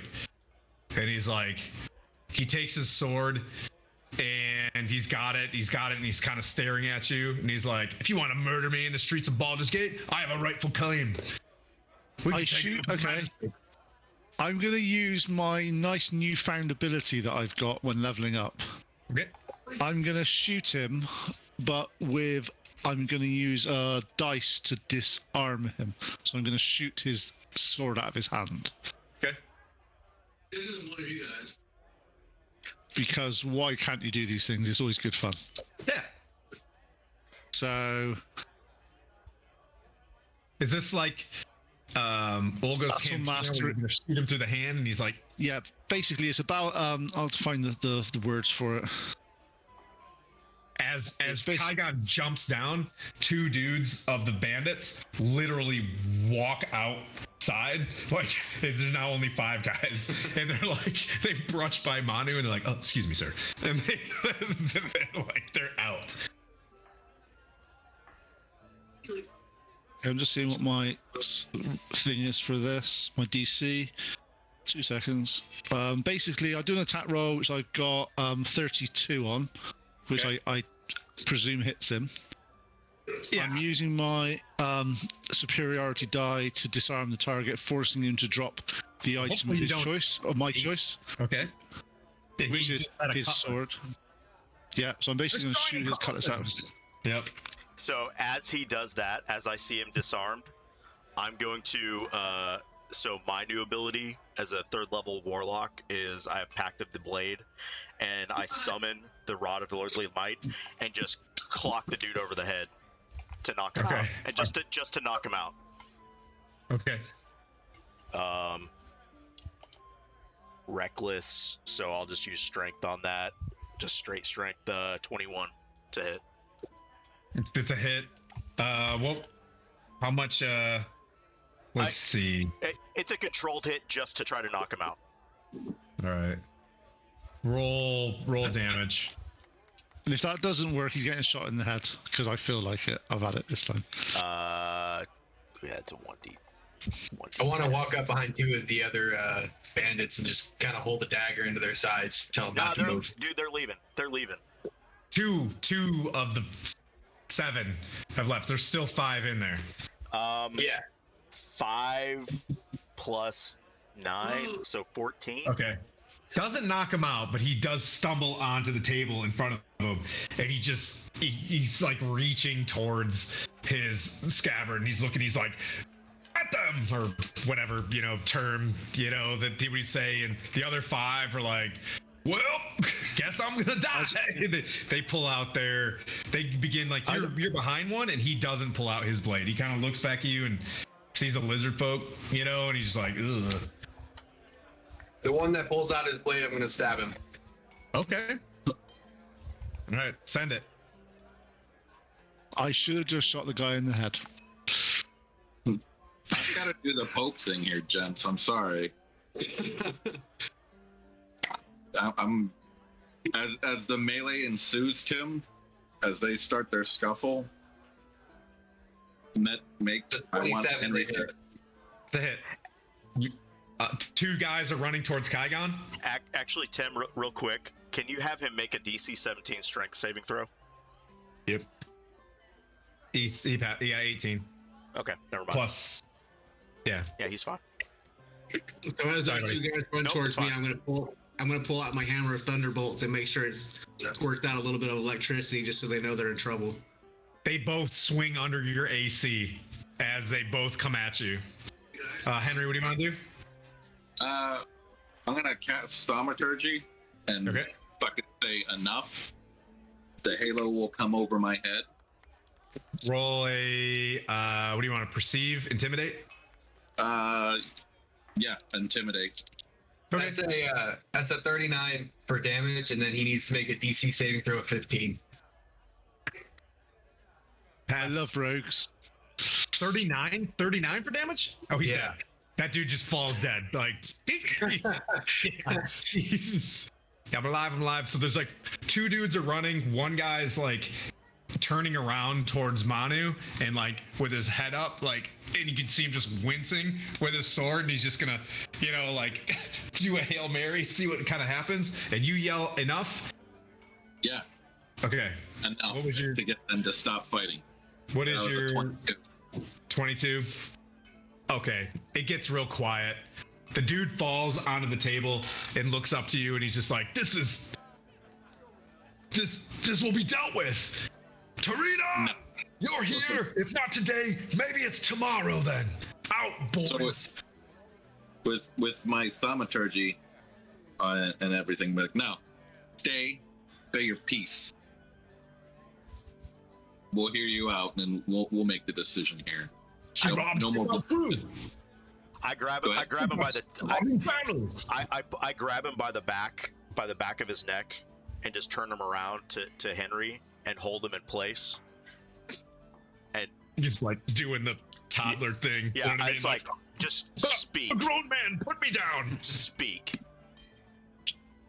We're all He's- being civil here. You be Yeah. civil too. She's robbed the unseen servant. The crew needs to be fed. We did a great raid that summer, and she took 1/3 of the loot. Where So are you, this- Tarina? Are you gonna have them fight your battles? All You right. can So this hear is her about money sitting there, Connor. and about She's just eating. like flipping the dice. She's not coming down. Okay, so I'm gonna apply my Halo persuasion again. They're like, dude, we got food. We'll sort this out. We'll get everybody sorted out. Just you guys grab a table outside, have a beer, calm the fuck down, and when you We want our 200 gold. 200 gold. I'll just give him 200 gold. Oh, well. Act- Oh. now. Like you're fighting over 200 gold. You're pathetic, Hey, pirates. that's a lot of money. You hear like some guy at the side, like, "Hey, okay, rich guy." Like what kind of a no, lot like, of money in Baldur's Gate, like, okay? what kind of pirates are you? Bad ones. Have you tried pirating lately? It's not easy. I'm the pirate. Manu, I turn to you at the time and go, God, these guys' lives, they think it's worth more than or less than 200 gold. It's I'll, pathetic. Money. I mean, I'll give him that's- 210 guys are gold because I killed spoiled. one. In the next campaign, like, it's gonna be a lot of money. Yeah. That's fine. It's just like, ugh. Pirating has gotten so bad. Oh, nice mustache. I'll give him 210 gold because I killed one, and I'm gonna toss it out the door. They grab it and they're like, you know, puffing up or whatever, and they slowly walk out. And Torino, you know, sitting there like, As that happens, I sign to just gonna Tarina. shoot him anyways. No, I signed to Tarina. Over 200 gold. Seriously, you haven't got enough money to pay off your debts for that. It's hard times around here. It's like it's like a big depression in I Baldur's Gate. don't care. I don't care. How long ago did you? And I'm like, Listen, how long ago? Bezos, take it easy, she says. Pump the brakes, Elon. Coming off never embery. So Huh. we've pacified so far, right? We're 200 gold is a We- lot. That's some pretty decent wages. okay. So Well, here's the backlash of us giving. Fine, I made now it what- 1,000. the I don't know. Yeah. What's to stop everyone else begging for money now too? Like, I was wrong too, and I'll kill somebody. Meh. So Well, she kind of alludes to him that she was in pretty bad with these guys. It's not necessarily the gold, but she sold out like, you know, places where they were pirating and all sorts of stuff for money. all right. So now we got. No one said the Unseen Servant was a great pirate ship. Okay, it's not exactly black sails over here. These dudes It's like are. I've never even heard of you. Mono, you could have added another ship to your fleet. Oh, I may still. No, he only wants A-listers. They're not good enough to be in his There's suite. Hey, a farm leader. it's a galleon. You hear him say like, "Whoa, whoa, whoa, whoa, whoa, whoa, whoa, whoa! This is a galleon. It's a ship." Where do you? with Where, Velcro. so it's just I'll the ask crew is him. the problem. Where are you moored?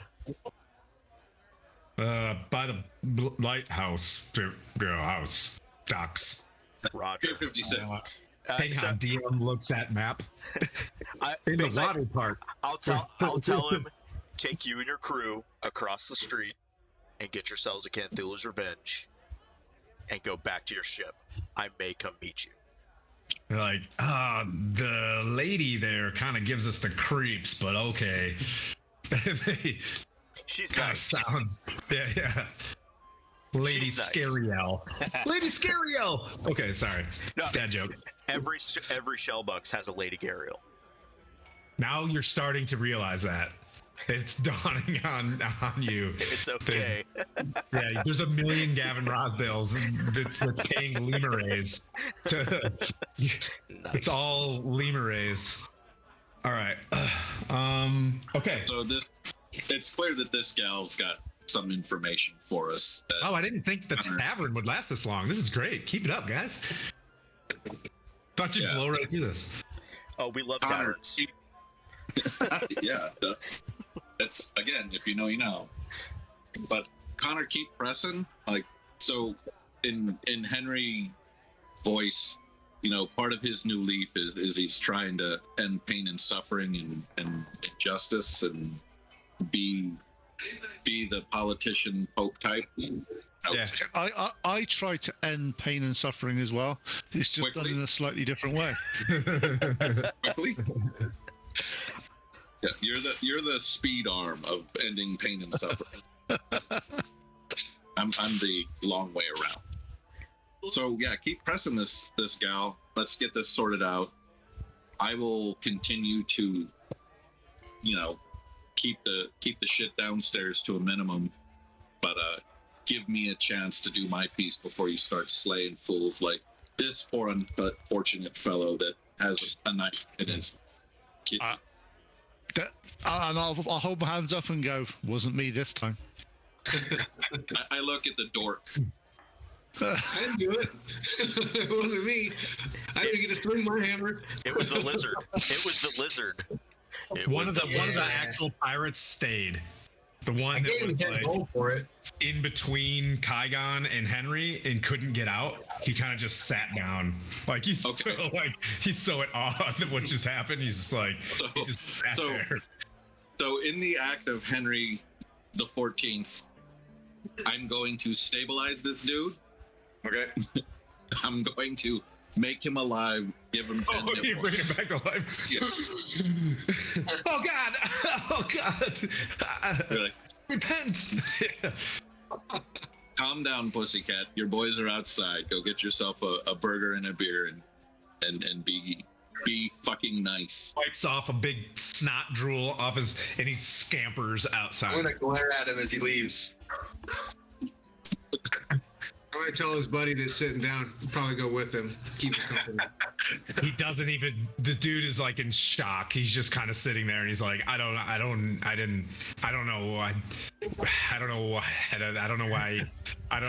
I just. Lagging. And I'll grab him by the back of the arm and just kind of pick him up and take him outside. Like, hey, you guys left this behind. You got him like under the shoulder, like little kidding him outside. Okay. So sometimes I forget I'm the cleric and I can do shit like that. Yeah. So if in the future, if you guys want to play this dabby, intimidate, and I'll just res. Yeah. I mean, this is a technique that we have not played out yet. Becomes neutral evil. Yeah, so Is it though, or is it? I don't know. It sounds like a good. Yeah, I mean, hey, yeah. We're not Yeah, but killing you're them. the archbishop. It's your law right now. Your dogma. So have fun with it.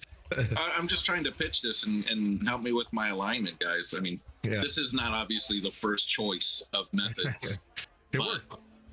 I would say it's pretty effective. Yeah, Connor, in the long run, it's I'll say, Henry, it works perfectly well with someone of your ability. If I try to talk my way out of it, it might not work. okay. And I So, just, yeah, I just look back at you and wink. I like this technique. I think it works.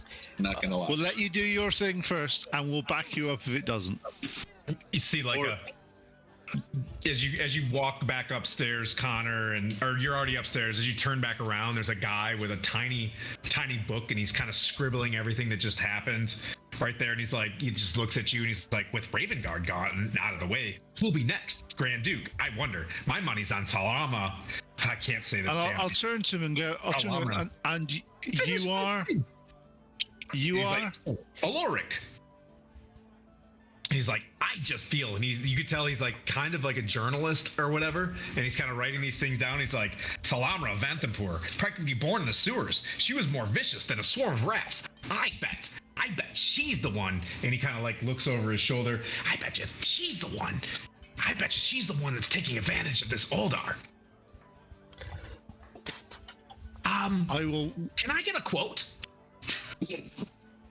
off the record, of course. You look like a garlic farmer. There's a quote. Put that in your book. I'll sort of say to I will slip him a token of the hand.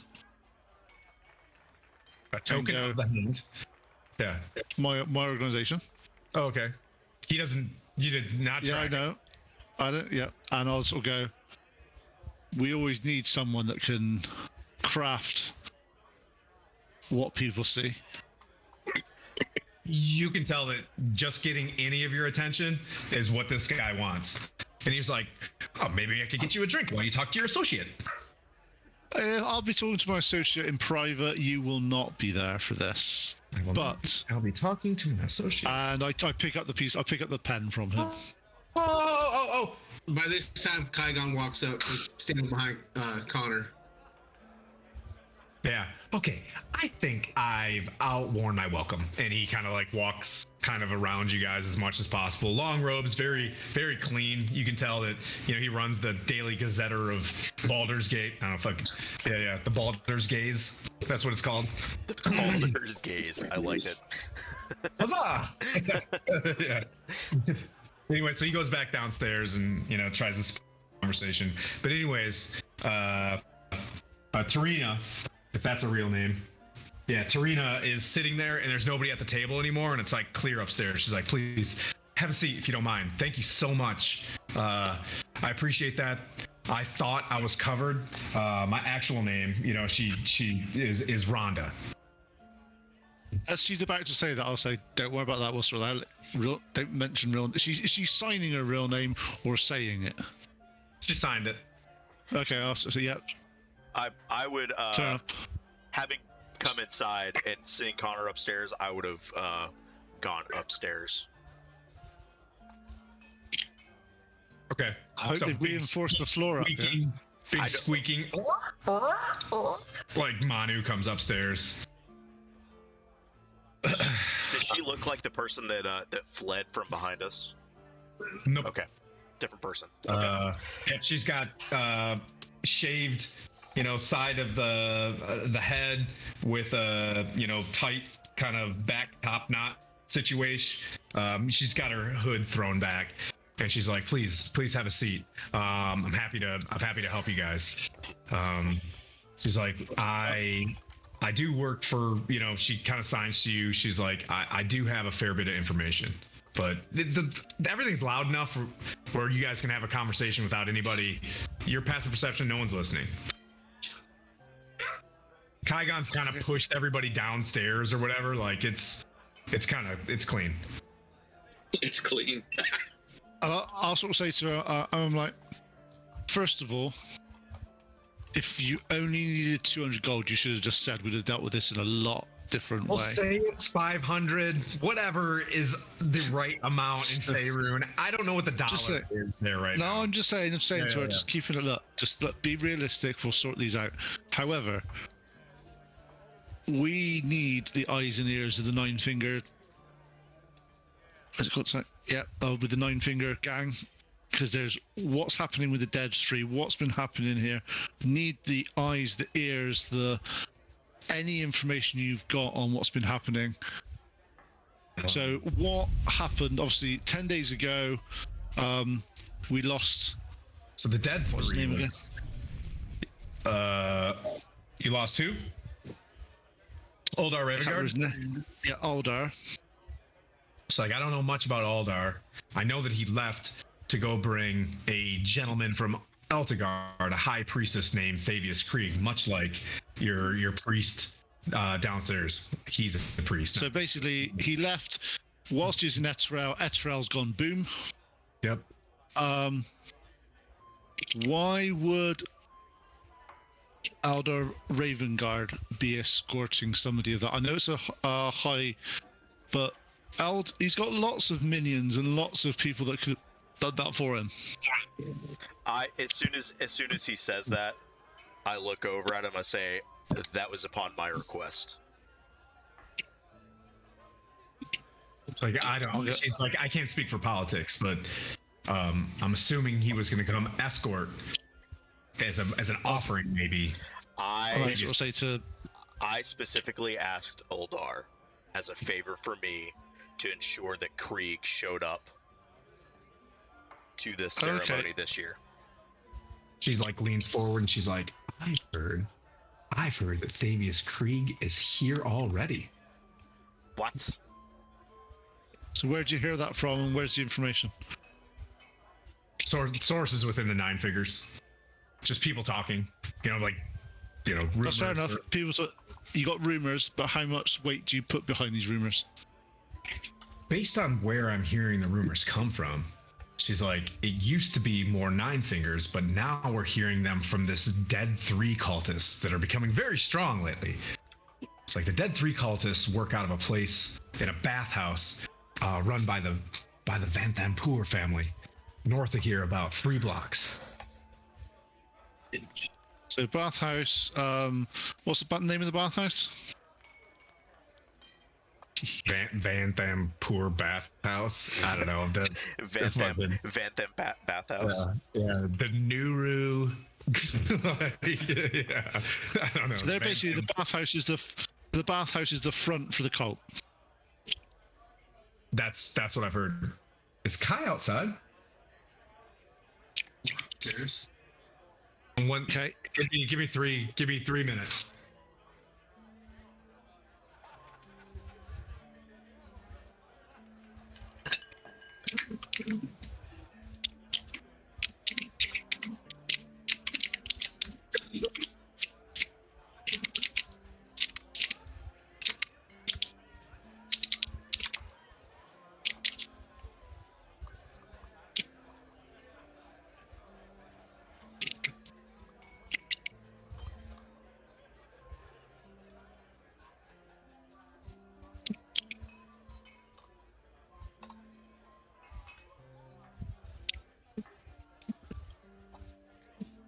Yeah, just so you know, Argent went off with Uldar as well.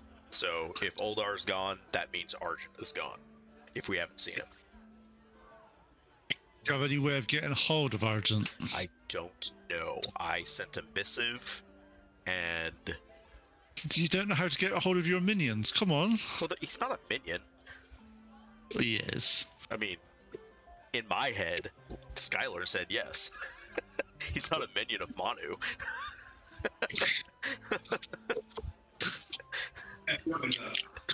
Sweet. He so is a minion of Manu. He could be. I'm trying not to make it that way. Sorry. Epione's up. All right, so Vanthampur bathhouse.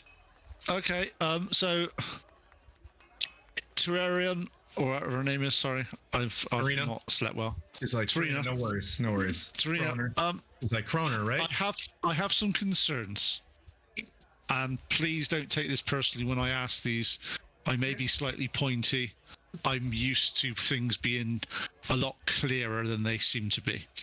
Okay.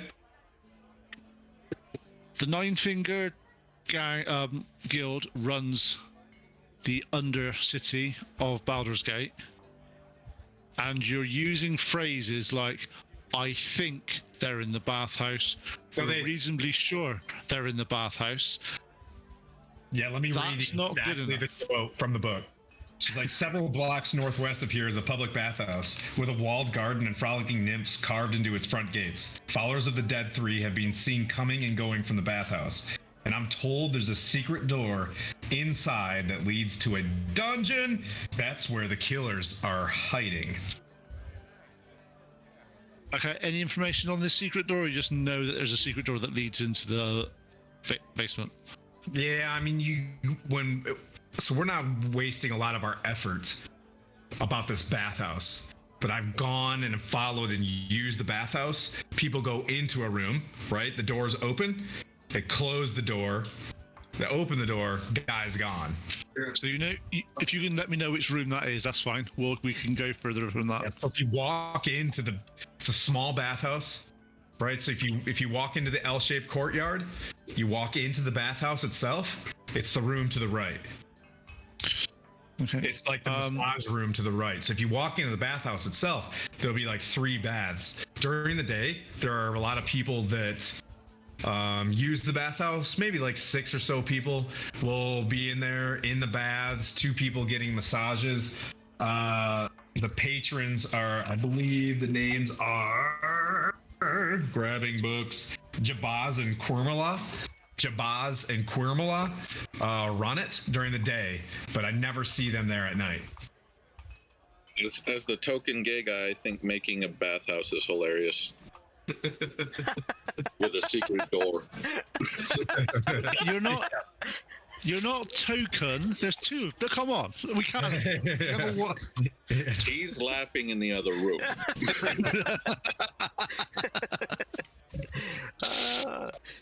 There's also unknown political officials who slide in there in the evening. I mean, it's literally owned by one of the dukes. Which duke is like a non-gendered term in this, because Thalmara is as a woman. I'm sure Argent frequents this place. Thalmara. I should come up with a different name than Thalmara. I can't say it. Thalmara Vanthampur.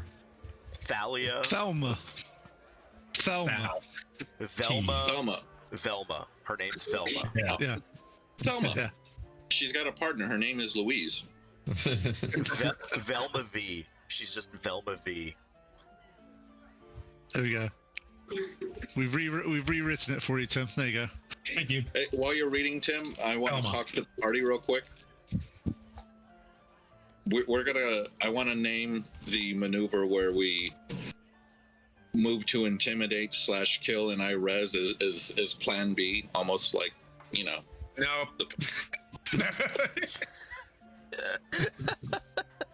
Followers. Just kidding. Execute plan B. Bam!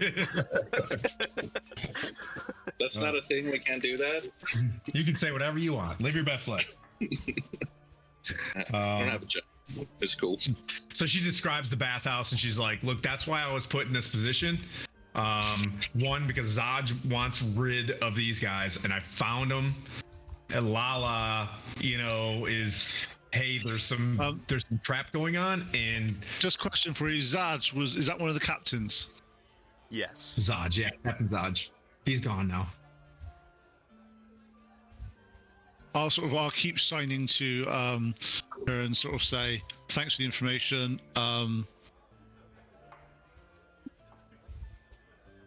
What do you think is going to happen with the?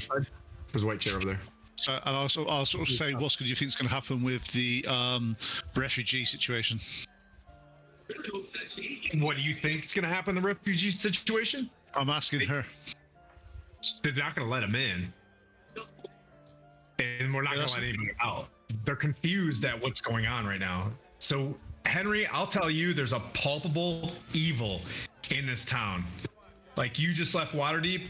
Like, there is something not right, and something here that is like the opposite of what the companion felt like. You feel like there is an energy somewhere. How would you? Yeah, that one's got a hole in it. You might want to use the white one behind you over there. Okay. Yeah, there's some sort of evil here. Well, what I'll say to obviously we've got a few minutes, so I'll say to her about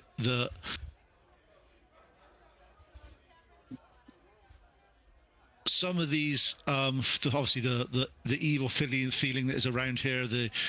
Obviously it's bad enough for the guild to notice and say that it's bad. Yeah. Maybe at this point in time, you need to start helping. Yeah, she signs. The guild's not interested because the outer city is capitalizing on this to move to the inner city. So yeah, I know. However, don't worry about this. The guild is going to be a massive guild war. Yeah, if and I'll sign to her that sort of say if there is going to be a guild war, let me know. I may be able to assist if it gets a positive outcome in a way that may help. Okay. To be honest, do you want to do a sound test? Say something. Test. Can you hear me? Yes. Okay. Hey, pretty lady. You're invisible, but we can hear you. If you sit there, you'll be in camera and you won't have to turn anything on. We'll just move some stuff out of the way. Can you squeeze in there? So basically, what I'm offering her a job, basically, Tim. Yep. I'll recruit her from my organization, so she can run eventually Baldur's Gate for me. Just move this stuff out of the way. Look, just a town. Look, see, got a whole workspace. Can you get in there? Okay. It keeps it easy. Sorry, we're adding a member real quick. Like a wrecking ball. Through the roof. So that's basically. It drops So a that's warlock. basically what we're doing. No, she was already there. She was just invisible. I know. It's just like. There she is. All right, we're in. Hey, that works. We're a family. Okay, so what just happened, Epione, is words. You guys all arrived at Baldur's Gate. They talk to a spy. Spy tells them that there's this new cult called the Dead Three, and they're causing lots of problems. And they figured out where their home base is, basically. So weirdly enough, it's day drinking hours, right? Just all of a sudden you hear people from the outside go, ooh, as a diva just Iron Man's in with its big white wings, holding Epione in his arms, and he's like got his blonde hair, and he's like, and he blows it back and like lets her go, and he's just glistening, and he's like, I think this is the elf song, babe. And he points.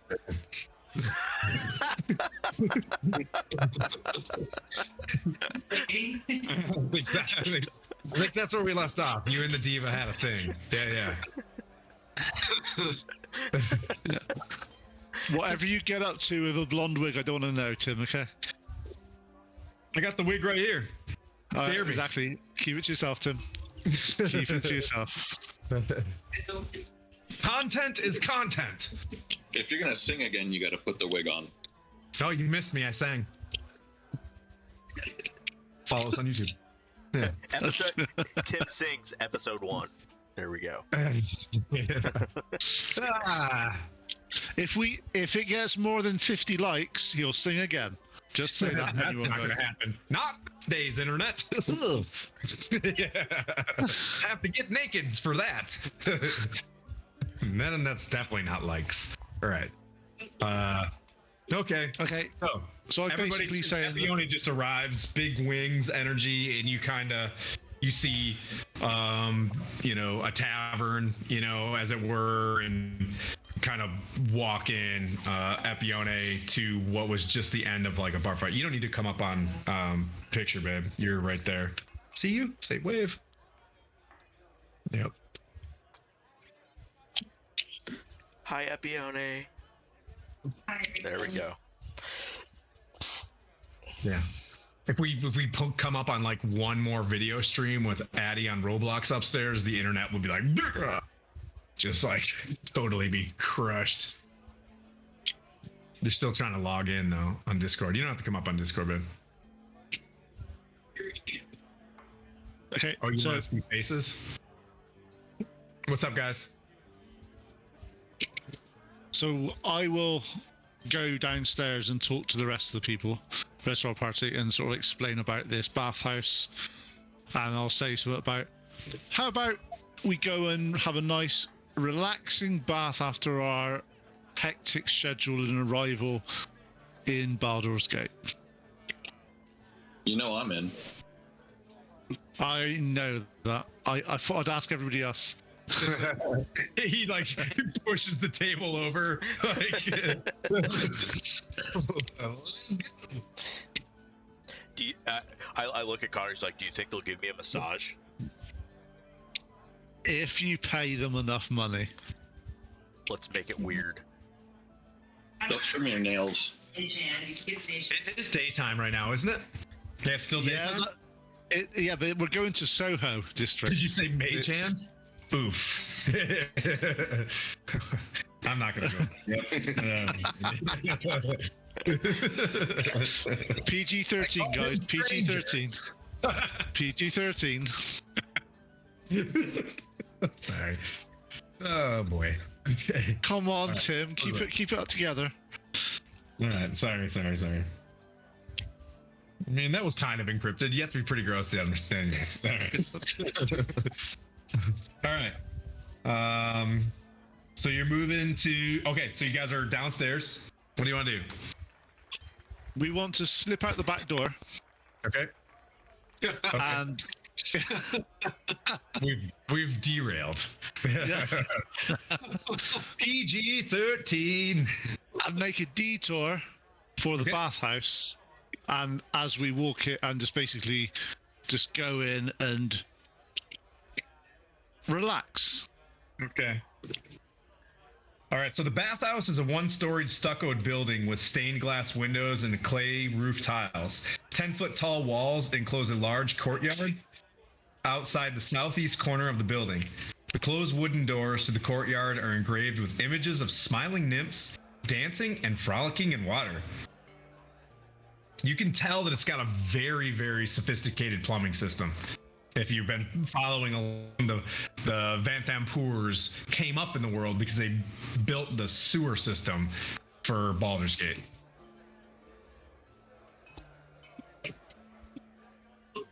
So they are the underbelly. Quite literally. Quite literally.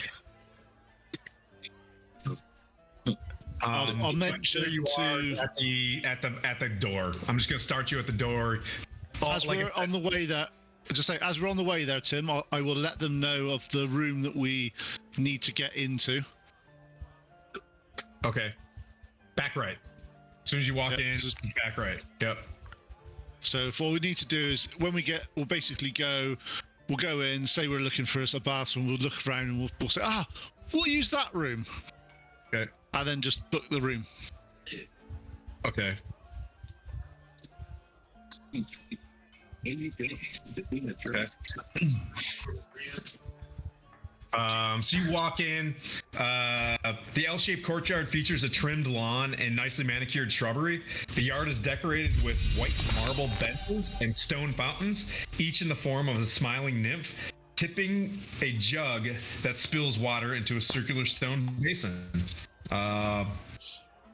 And then you see, what looks like a 30 by 30 foot, building in front of you as well. If you've walked tight streets of, an old European, city, there's a bit of you can see the 10-foot wall that's kind of pergolaed. You kind of walk in, there's like wisteria over top of your head. Very, very pretty. and you're able to open that gate pretty well, and then you see where's the another entrance to the bathhouse proper. Ignore me. Nice.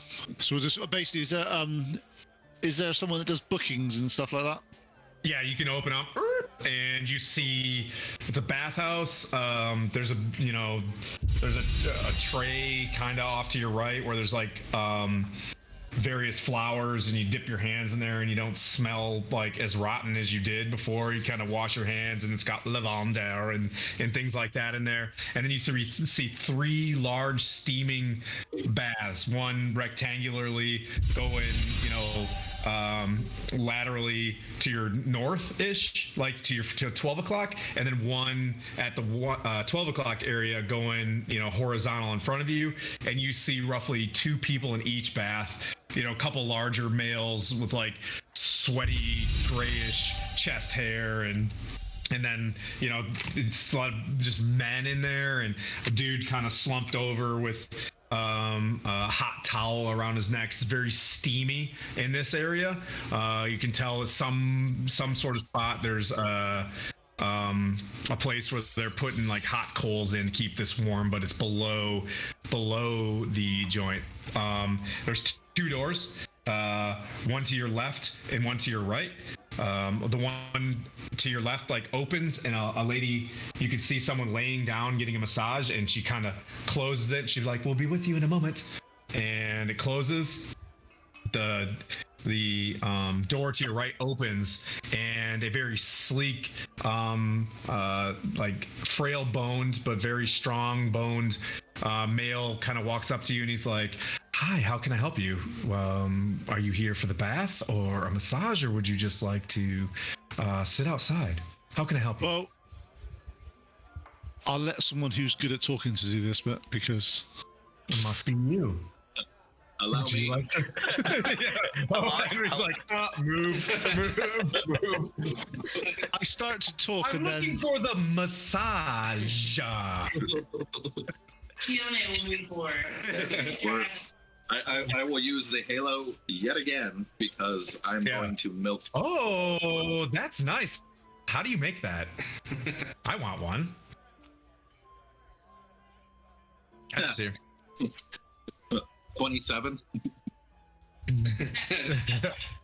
Follow along. Yeah.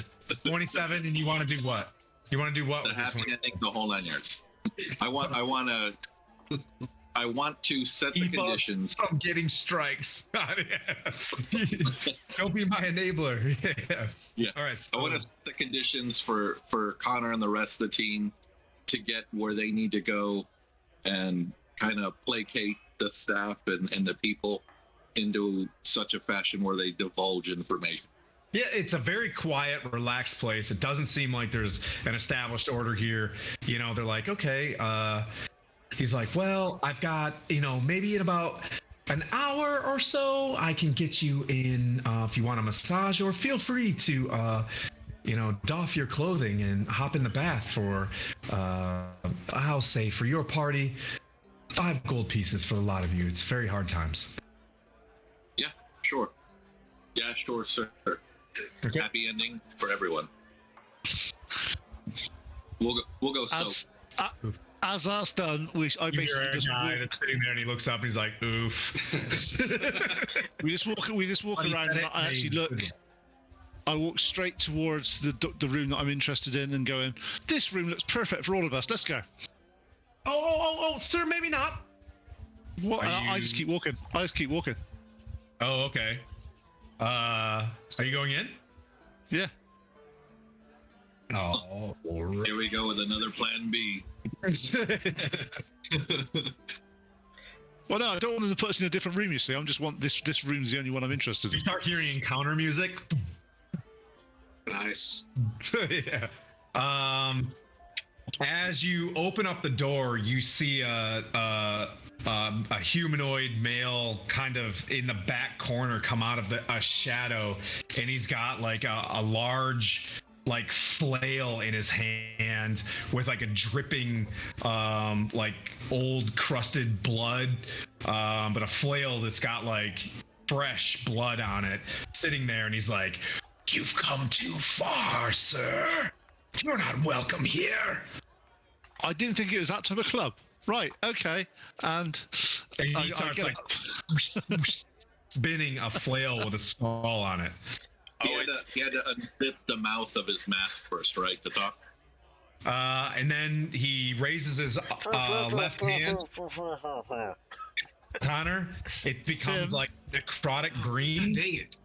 as I said, it wasn't the type of club I thought it was going to be. I thought it was. pissing me off. Oh, nat 20. It's doing the Out thing of where the it gate. freezes, and it lasts for like 30 seconds. Uh-oh. What's wrong? What's wrong, Kaigon? Yours it's all right. The Kaigon, what's power's up? still there. It just freezes. Mine? Oh, here we go. Me? No, mine. You? Me? Me? You? You're not freezing. You're not freezing our end. Yeah, you're good the whole way. Oh. Yeah, it was like you were chewing us out. I just muted. So him. as you come in and he hears you storming in, his hand glows green, and just like blasts this just like acrid spell upon you. Does he now? It's that's just really weird because there's no like DC. It's just a ranged spell attack. Interesting. What It spell was is a it? nat 20. So Oh, was it now? just look at this right there. Is that an 8? Does that look like an ampersand? What? This is bullshit. All right. 11, 18.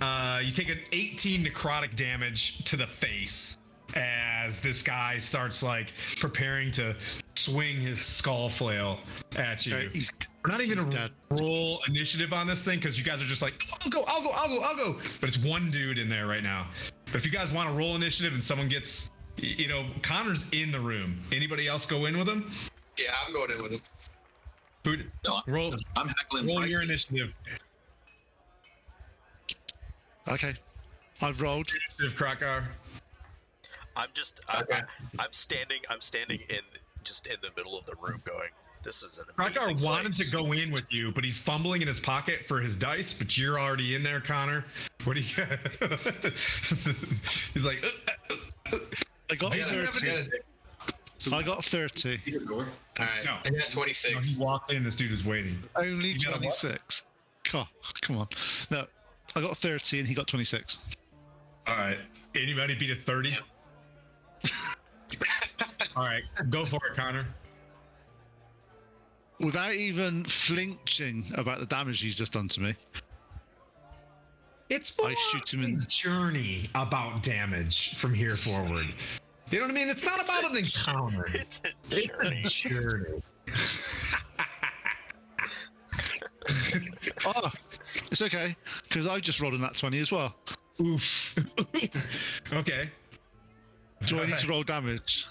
Do I want you to roll damage? Hang on. I don't think I do. Hang on 1 second. I just want to be very clear about don't roll damage. What do you do to him? I basically does that, and I just shoot him straight in the head. What? And you hit him with your nat 20, and however you want to kill him, like, have at it. No, just Okay. a single small little hole straight for Okay. his head. Hits the wall. His flail of a skull's head falls to the ground, and you guys kind of see a bit of a ruckus, like, immediately. And the door swings open, and the 6 people are like, "Meh!" Like, doing old guy stuff, geriatric things, and they're like, "Oh, bitch," and they leave the place, and their feet are slapping against the ground. They're wet feet, stumbling. You know what I mean? You see grundles you don't want to see, and they kind of just like they leave the place. And what about the guy that opened the door? The let us into the room. proprietor of the establishment, No, he's there like, oh no, and just kind of he's backing against the wall, and he's like, "Camilla," and he goes into the room where Camilla is, and they kind of just like hunkering against the back of the massage table. I We don't walk want into to be the trouble. room. I walk into the room then that Flail guy was in, And You're I in do there. an investigation check then to find the secret door. Okay. Okay. Yep, you can support him. Do you want to roll it with the investigation, Craig? You're a good rogue, aren't you? Or are you not that type of rogue? What'd you get? Yeah, I don't think I should roll it. If you assist me, then. So Oh, Dragunov walks in and just gets like caught up in the beads. You know, there's like a bead thing, and he's like, Let's try to. with Krygar's assistance of omitting the blind that was there, because I was looking at that quite a lot. Yeah. With his assistance, I got 32 on my investigation. Without his assistance, I would have got a bit lower. Okay, so you see where the wall, you know, this is like this kind of wall where it's like brickish or whatever, and there's a limestone wall against the like the 12 o'clock as you walk in. Okay, so is there an obvious sort of like brick that's slightly pixelated that I can press? Nope, it's just a limestone wall. It's just Have you glowing. pressed It it? says press here. Yeah. Okay, I look around the wall, having a feel around to see where it is, and see if there's any You obvious. feel air. You feel air, you know, from it. Is there any sconces or Nope. anything like that around? Nope. I press all little bricks all the way around it. Like as you press, it pushes in very simply. Like this was not a very elaborate thing, but it pushed in. Normally people don't go by this guy that can cast necrotic damage on people. You know, he's pretty sporty with commoners, but for you guys, not so much. But it pushes it in as soon as it opens. Oof, a waft of like sewer and death blows in your face. Like, dude, like It smells like home.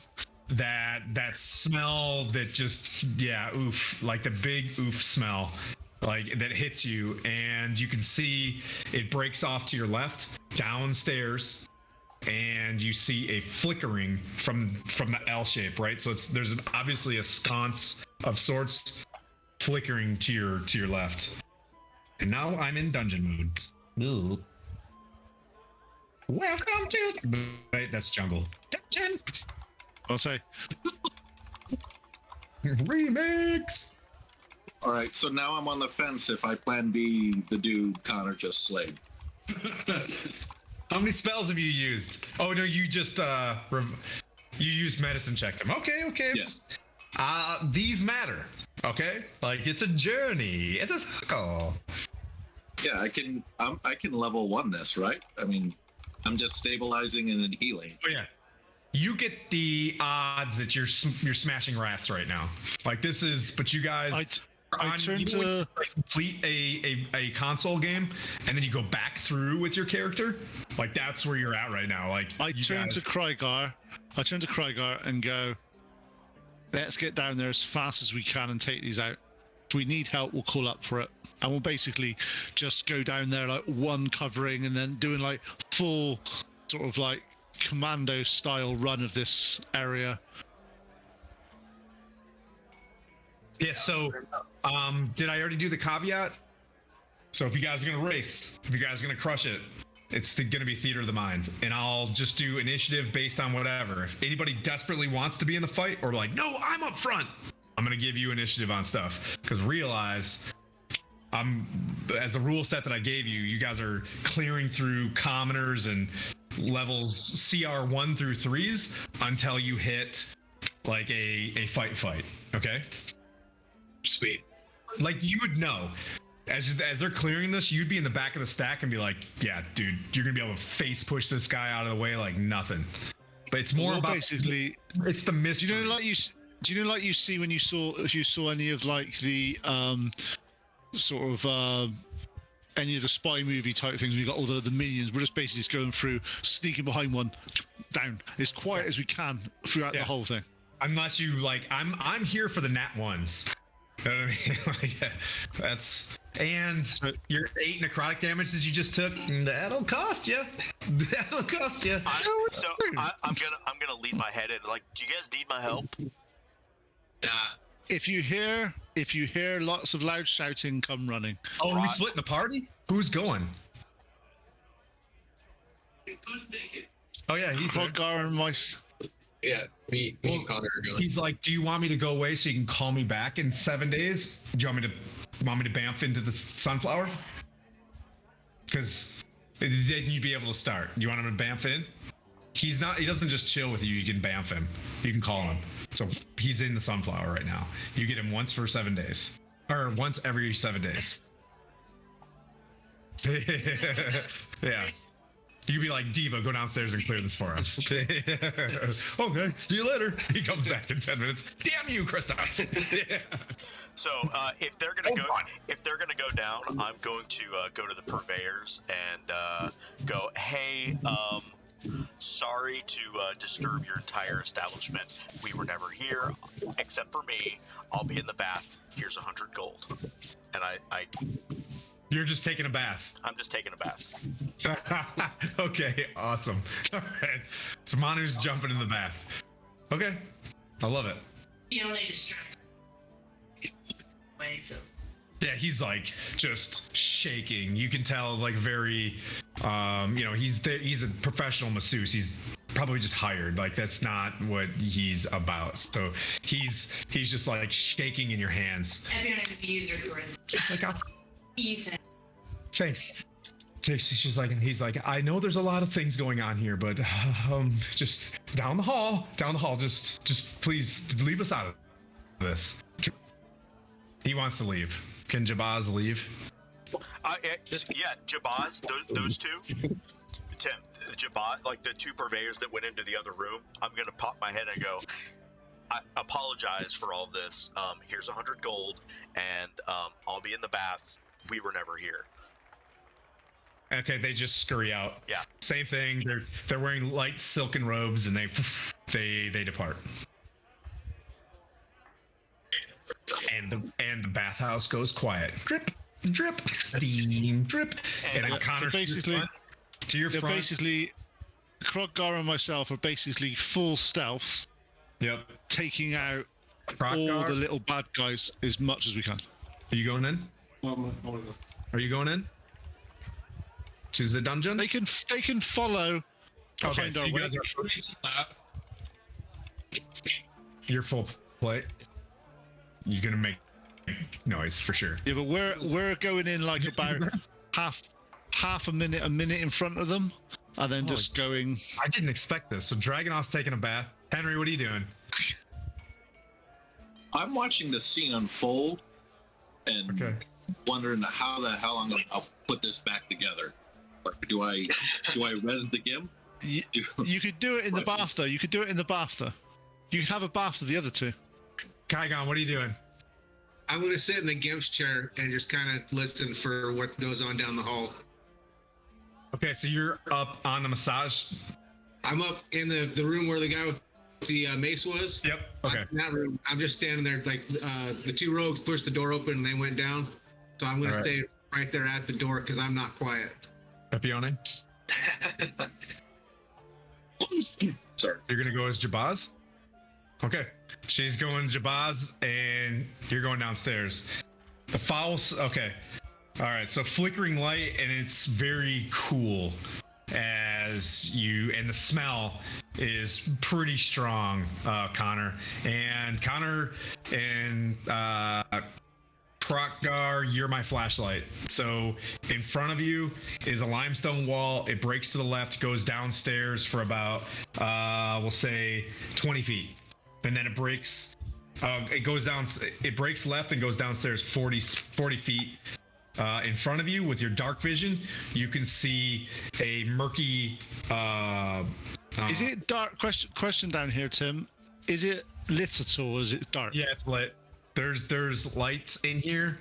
So the hallway that goes downstairs has a light, but the room that you're about to go into is dark, but it's dimly lit from the torch that's in the hallway. Okay. Kroggar, can you see in the dark? No, I don't have dark vision. Okay. I won't put the lights out then. I won't be that mean to people.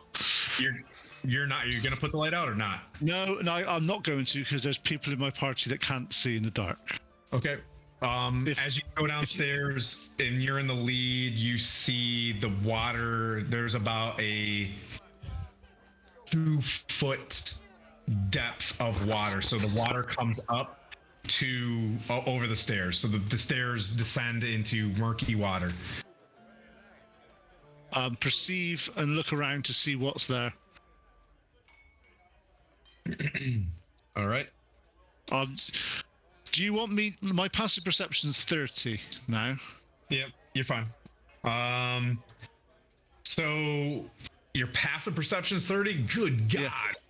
I'm gonna. Okay. So you look down. You got dark vision, but there's also flickering light. I've got true sight. Yep. You're not seeing anything. You see a rectangular room to your front. The rectangle goes to your right and left, like the width of it, for about 40 feet. Who's in the room? It's Epione, Connor, and Krokgar, right? And that's it? And you're taking a bath? Yep.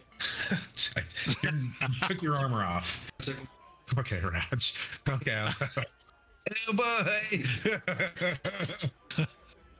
Thank you, everybody. So you walk into the room and you see a rectangular room. You see a hallway to your front with a flicker, a greenish flicker, much like the calendars or the candles that you normally see to your left. So there's light to your left, and there's a door with darkness to your right, not lit to your right. Not a door, like a hallway. So imagine a rectangular room width-wise. There's to your right is a darkened port and a faintly lit port to your left. I'll say to Krygar, do you want to take the lit one? I'll take the dark one. Yeah, that makes sense. Wow, you guys are my favorite. Where do you want to go? Okay, who do you want to go with? You want to go with Connor or Krokgar? Okay. All right. Krokgar, you move to the hallway, and are you carrying a torch? You can't see anything in there because it's pretty dark. Can I hear anything? Water kind of lapping. But there is a room. You know how you can tell there's a room in front of you, right? You know there's a room, but it's dark and the light is behind you and you're silhouetted. Like your shadow is, you know what I mean? Like in the room. Okay. I'll just light up a torch and toss it in there, I guess. I must admit, I thought that was light in there. You see, that's my bad. Light left, dark right. Yeah, I thought he went to the light one. I went to the dark Okay, one. sorry. Connor, Oh, okay. you go in there, you look in, and you see a floating corpse in the water in front of you. Is there any other entrance? Is there any other exits from that room? You walk in, and this is how I'll do this. Since you have a passive perception that's high and you do ask for something, you do see where the limestone's all around you, and you see where the limestone's clean in to the front, down the hallway. So it's a room, right, where it's like it cul-de-sacs. But then against the 12 o'clock position, you see where the limestone doesn't necessarily match the rest of the limestone. Okay, I will sort of How about you? talk back to these guys. I think I found another secret door, and I'll push it.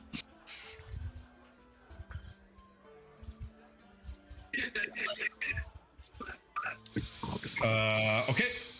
So you push open the door.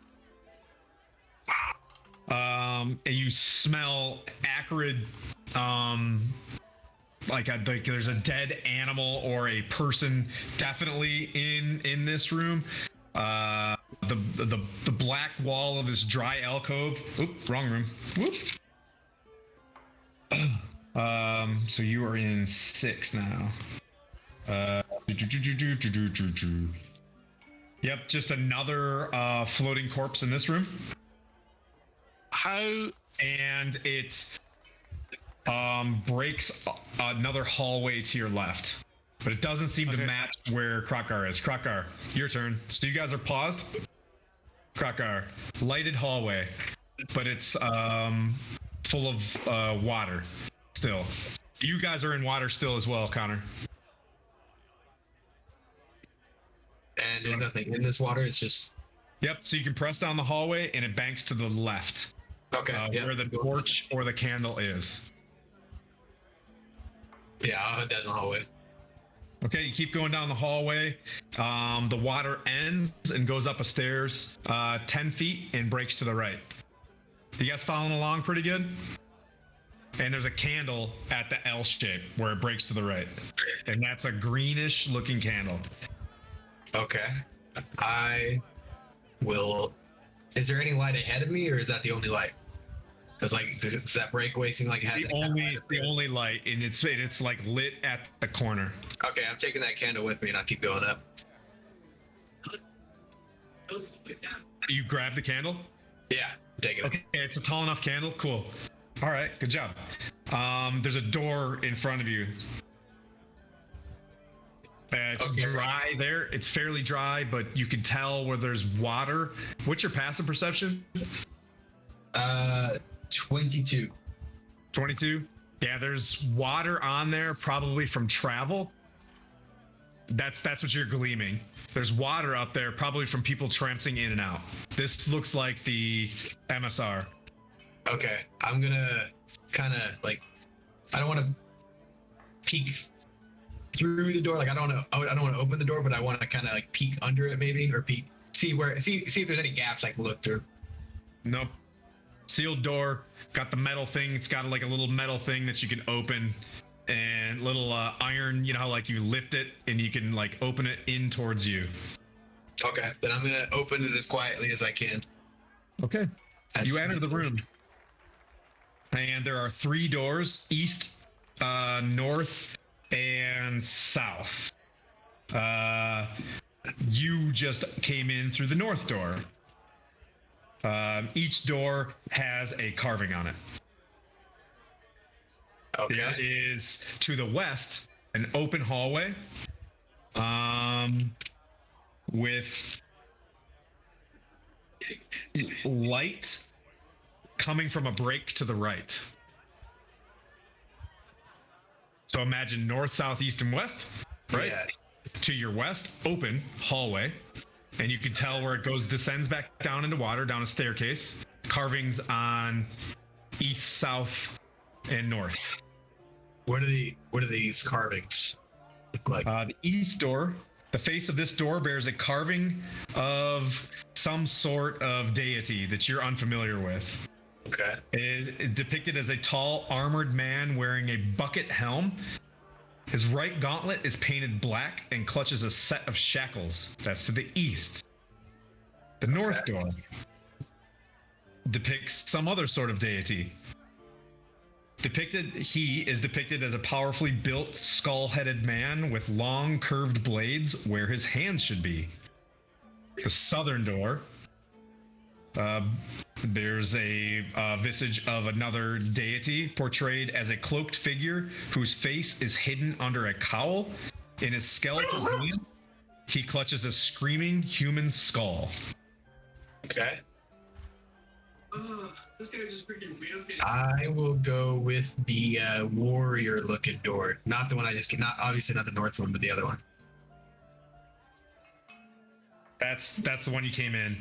Yeah, wait. I went to the north door, and he said there was another one where the warrior, not with the one with the curved the blade. east door. You want to go to the east door with the guy with the bucket helm. Okay. Yeah. You open that door. Now we're back to Connor and Epione. Tight. Cool. This is gonna be sweet. Didn't think I would TPK you this way. All right, this is fantastic. Just kidding. You guys are gonna be fine. All right, so I've got Epione with me. I'm fine. Sorry, Krokar. Epione and Connor, you walk into the room. Your feet are cold, and you're sludging along into the water, and it's like not clean. Like there are dumplings in this water. Just Nice. FYI, it's kind of gross. So the room that you're in, floating corpse, smelling pretty foul. This corpse, Tim, this corpse, is it been dead long? Because you asked, it appears to be dead 2 days. Okay. So this is definitely not a recent thing that's happened then. Nope. To your front.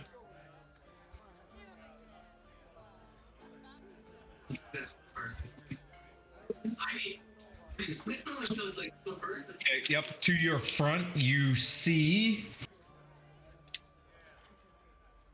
another 10 foot that opens up into a larger room as well. So to your east, right, is a hallway 10 feet that opens up into another room full of water. Okay, keep going through. Keeping an eye out for secret doors and stuff. And Three wooden beams brace the ceiling of this flooded chamber, which features a stone altar covered with entrails in the northeast corner.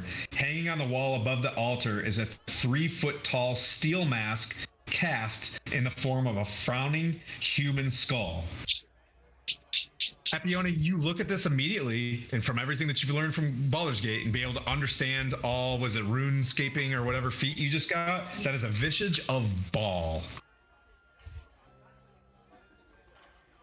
Do I know who that is? The god of murder. You look to your right, and you can see that there's there's a little bit of an outcropping.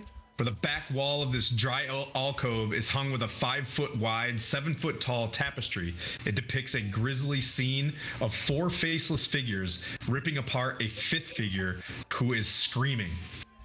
You guys come around the corner into the water, and we'll take it to Krokgar. You open the door. Yep, go ahead. You want Slayer to move forward and kind of look at things for us. I can do that. So if you want to be more hasty. That's mine. Nope, you're good. And it's froze again. Who froze? You're not froze, Krokgar. you're fine, Crossbar. My bad. You're on the computer. We can still see it. They're wrestling over the Wi-Fi. I'm with you, bro. I feel you. I'm It's happened before. Okay. So you guys see this tapestry, and then to the left you see a staircase, and you see Krokgar pushing a door open in front of you, to your front, like heading east. I'll whistle. Sweet. I'll turn around and I'm still going through the door. Okay. Before I go through the door, though, I do want to carve a marking on it. You want to carve what? Aware of my surrounding. Okay. I'm just gonna carve a K. Good old Okay. K. All right. And then I'm Wooden gonna door, put carve the K. And Connor and Epione, you see him, doing a quick scratch on the door, and then heads ahead of you. To your right, you smell like a moldy tapestry. You can smell, like, it definitely smells like mold. Do you want to check it out? Okay.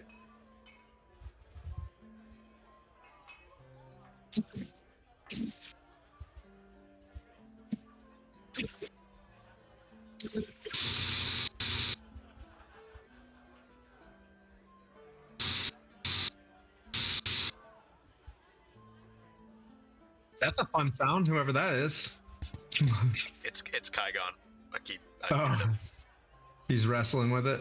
He's on the struggle bus of internets. Sorry, buddy. You're checking out the tapestry, correct?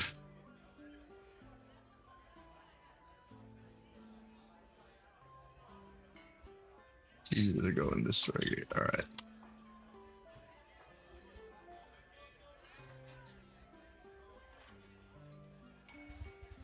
Okay, as you check it, make a Constitution check. Constitution save, please.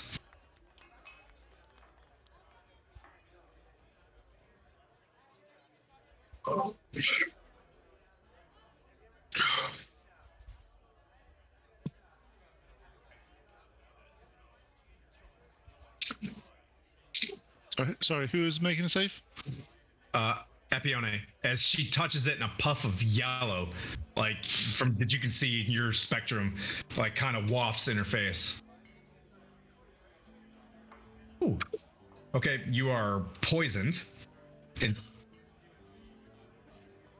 Immune? Resist. Nope, you're immune to fire. Yeah. So you resist, you take 5 poison damage. You get an advantage on the save, so roll a save because of your resistance. So roll the advantage. There you are. Okay. Yep. Nope. Still failed. So you're poisoned with 11. You can still get poisoned. So you got 11 poison damage. Oh, and the resistance. So you have 5 poison damage, but you're poisoned. Just 5. And you're poisoned, which is you have disadvantage on attack rolls and ability checks.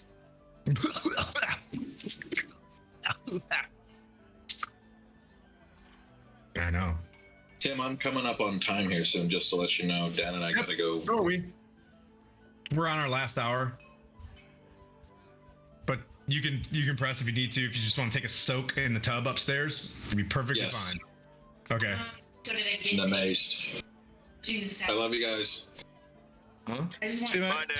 Bye, Dan. We won't kill it. We won't kill the wrong people. Yeah. Let's Sorry. keep Plan B in the back pocket and try not to fuck up the bathhouse. It's just a gross tapestry of people eating each other. Okay. Can I? There's no words. It's just a very macabre.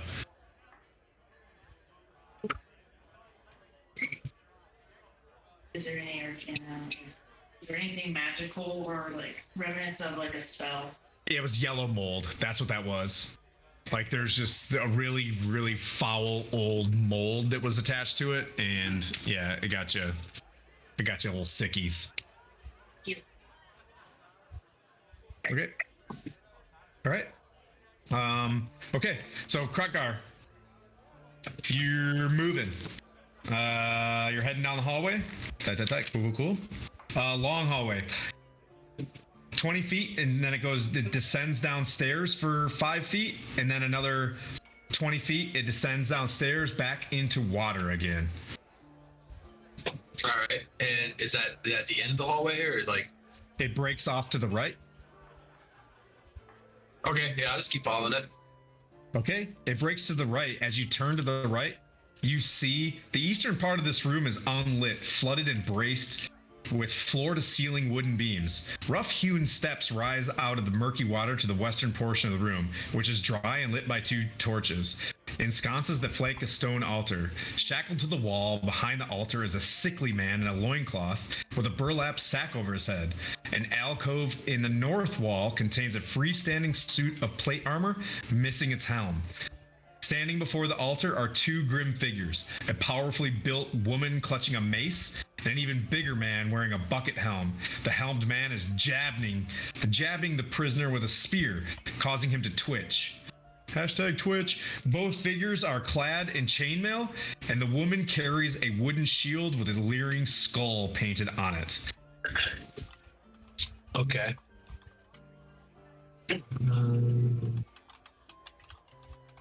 How far behind You're walking up me? with the candle? Yep. Yeah. So I'm gonna once I see them, I'm gonna put out my candle. Yeah, roll for initiative. All right. Womp womp. 25. Okay, you got him. So you want to blow it out? Yeah. Okay. It's lit in there. It's kind of dimly lit.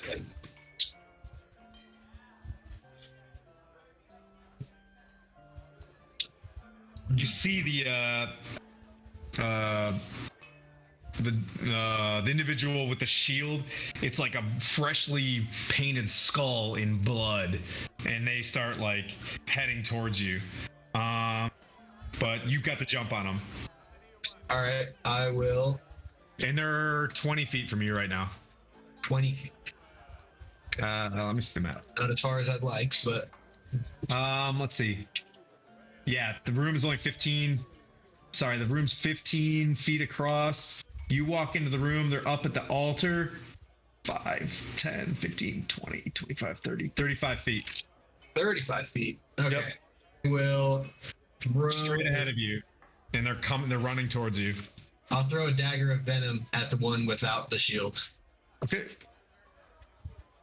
That's a 29 to hit. It's a hit. All right.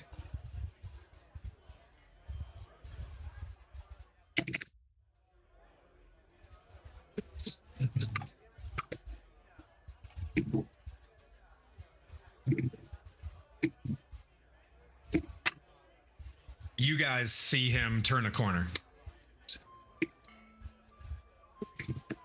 Was there any other way for us to go? 39 damage. And Dad. then DC saving throw. That person just falls straight into the water. Oh, okay. And the other guy's running towards you, grabbing the spear and getting ready to chuck it at you. All right.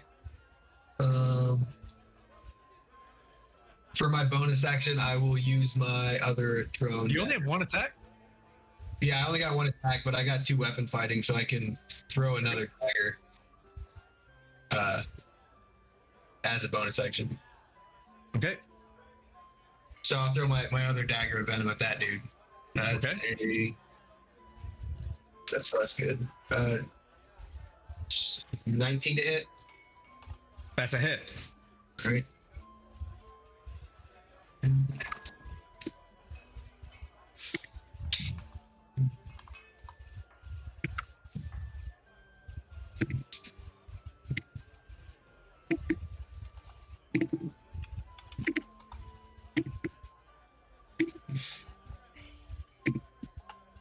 $36 damage. Oh man. Okay. So you hit that other one and it just turns them sideways. They grunt. I believe that's the he. Yep. And continues to come at you. Gotta make a DC saving throw of 15 Okay. on Pass. Constitution. Yep. Pass. Okay, so he.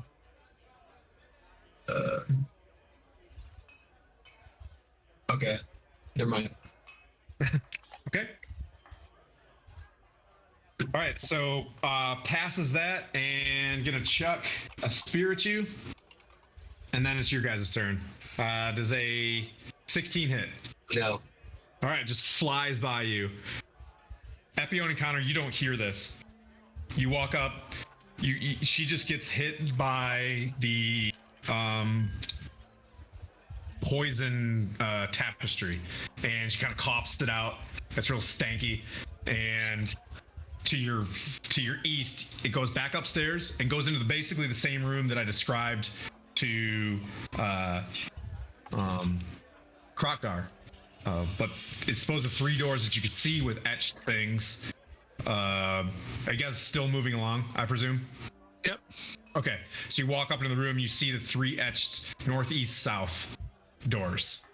You see, Epione, that the east door bears the carving of Bane, the lawful evil god of tyranny.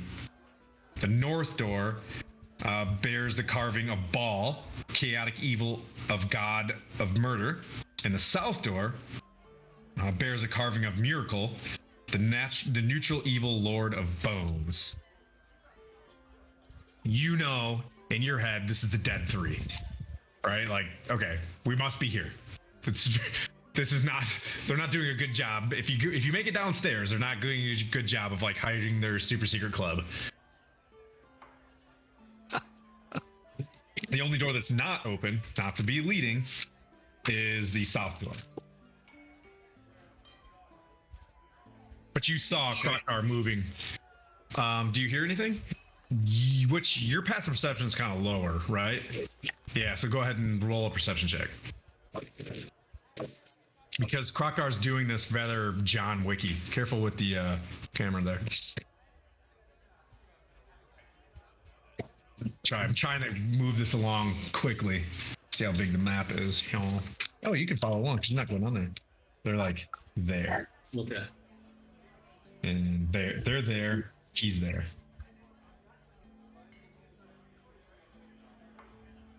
Feel free to put your armor back on and head down. Yeah.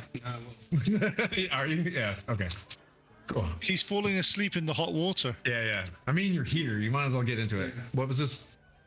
Yeah, you hear... Like, you hear something get aggressive in front of you, down the hall. Straight ahead. And I just want to correct myself real quick. I accidentally did 2 sneak attacks, so he only took 8 damage. Which one? First guy? Second guy? The first dude's still dead, but the second dude only took 8. Okay, no problem. Well, he chucked a spear at you, so he's pretty much naked right now, so... Welcome to level 1 fights! Check it out. Moves 40 feet, and you can see, as she flying, I presume? Yeah. Sees him in a ruckus with another person. So you know there's combat.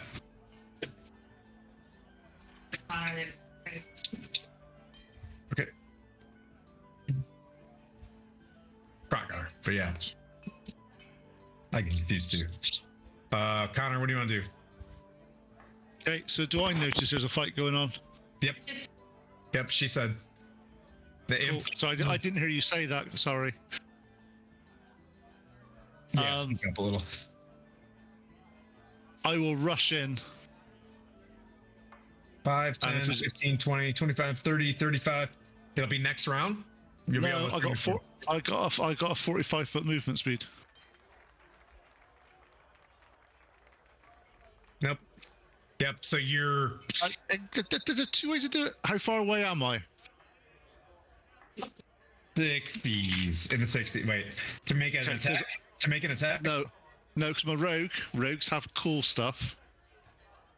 I bonus action dash, so I can move 90 feet. Oh, you're up in it.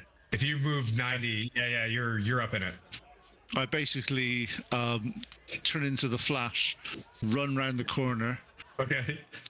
see the Krokgar was he's Dumpling managed. flying everywhere as you get downstairs. You get dumpling face. I don't care. I don't care. Because you're running so fast, you got doo-doo on your face. Yeah, that's fine. Okay. Right, and then I literally get into Krokgar, who I see that he's down 1. I Okay. see the spear go past him, Yep. and I just shoot. I shoot that guy. Perfect. Okay. 28 to hit. Is there a question for you? He's already acted, so I'm not going to get a sneak attack. But is he next to Krokgar, or is he away from him? He's far. Yeah, he's about 30 feet away. Okay, sorry. So I won't get a sneak attack on this. That's fine. Okay. So damage wise, Big bulky dude. -8 already. okay, 26 on my first attack. Okay. That's a He's hit. still alive. 26 damage? Or 26 to hit? 26 Damage. damage. He's still alive. Okay, I shoot him the second time. 23 to hit. Dead. Oh, okay. So he's alive. Oops. 22 damage. 22 damage. And now he falls.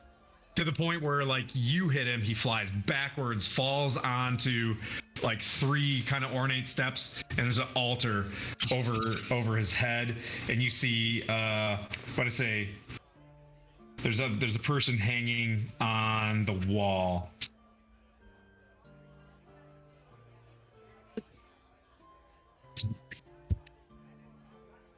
As in, like, sort of pinned to the wall with his arms up type thing, or hanging. He's hanging, like, you know, cartoonish. Epiona, he dashed away from you, from your right. 3 men burst out of that door. Hurry up, Yoni. Don't kill me. Like the other guy. Yep. Oh. Okay. What are you doing down here? Of course not. What's all this ruckus? Get upstairs. Roll a deception. Good job.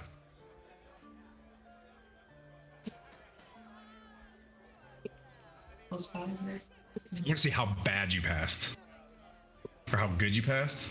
How bad for me, how good for you. Good. Yeah. Are you dressed? You're getting dressed? Okay. Heading down? I'm heading down. Okay. 22. 22? We told you to stay out of here. And they start swinging their flail. Get back upstairs. He talks through their teeth, you know, in dad voice. You get upstairs. Okay.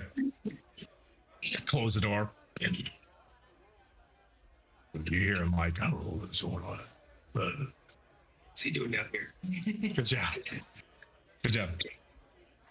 You can tell that they can see what you're doing through cracks in the door. So where do you want to go right now? We told you to get back upstairs. Okay.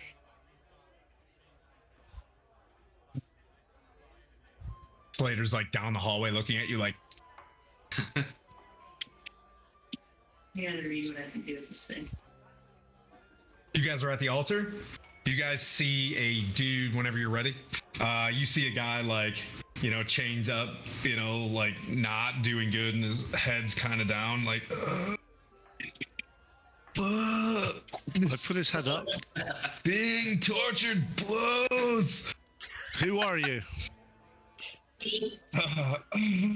Clem Johnson, bro. Sucks. I'll pay you anything. Get me out of here. My parents are rich. Everyone is going to. Where you going, buddy? Out here. Get back. Get back. You're gonna bring down our wall. That's not a real wall, Connie. So many things I can do now. Okay. Anyways, bro is. You're just gonna shoot him? All right, 3 guys. You got 3 Eldritch Blasts. Do your worst. Okay.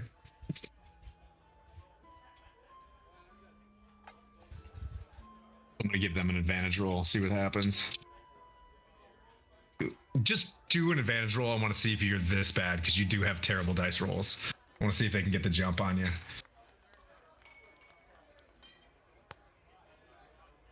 I mean, we were in the elf song for a while. We're an hour out from the finish, everybody. Or 52 minutes. Their armor class is 11, so please roll better than that. Are you adding 12? You have a plus 12 to hit.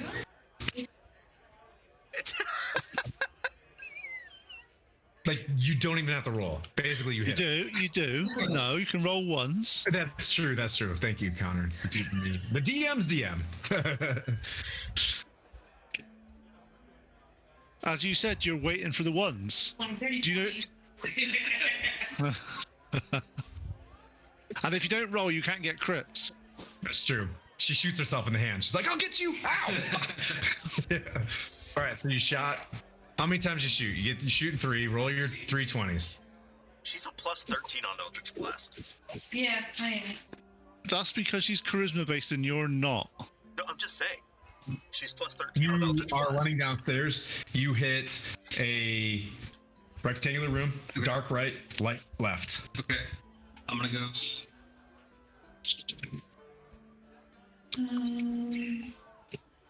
So 7 damage. Okay. Running. For this round, you make it up to, you're running up the hallway. You see Epione, like, gathering celestial energy and starting to, like, oh yeah, she's Jabaz right now. You see a dude. He looking like a man. 7 damage from the first guy. 7 damage for this guy. Arm flies off. And he's pushed 5 feet. flies 10 feet, takes dead. It just dies. Takes 6 bludgeoning damage from the wall, falling 10 feet. And No, these dudes they're insane. They're gonna fight you for sure. Yeah.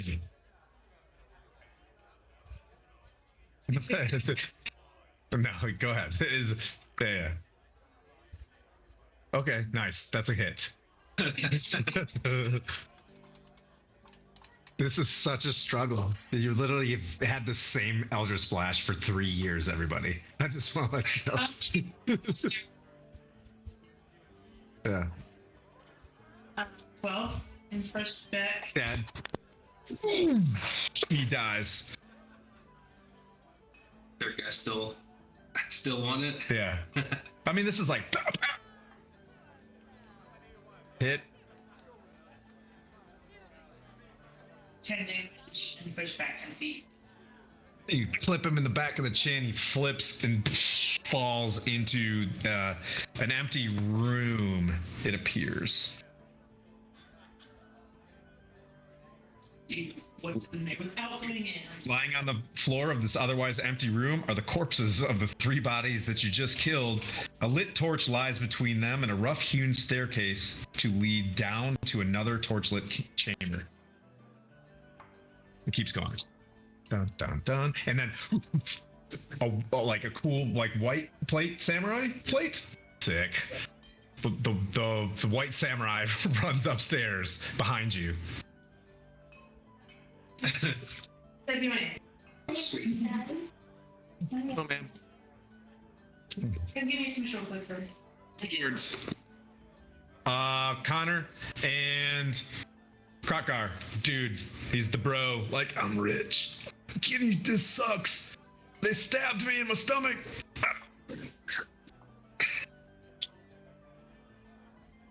Why are they stabbing you? I was walking. They have to have a reason. They look pretty messed up. Look at them. For fuck's sake, they look like Satanists. I don't know, a Satan impersonator. They look like Asmodeus. Fiends. I mean, we don't know this guy, so we leave him here. He's not our problem. There's no reason to make him our problem. We'll cut him down and then carry on with the other things because we're not totally evil. It's not really an evil move. It's just a I don't care move.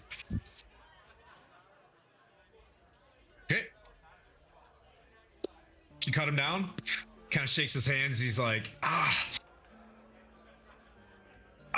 should I stay with you guys, or what do you want me to do? I'm Clem Jasso, bro. Just get going. Leave. Which way? We'll tell him the way that we've cleared. Okay. And he just like skinny butts it, like naked down the hallway. You guys are getting ready to, and you just start seeing a naked dude just like running by you guys. He kind of like foot slides next to you, and he's just like, which way do I go? Which way do I go? Don't hurt me, don't hurt me. Okay. And he kind of just runs down the hallway.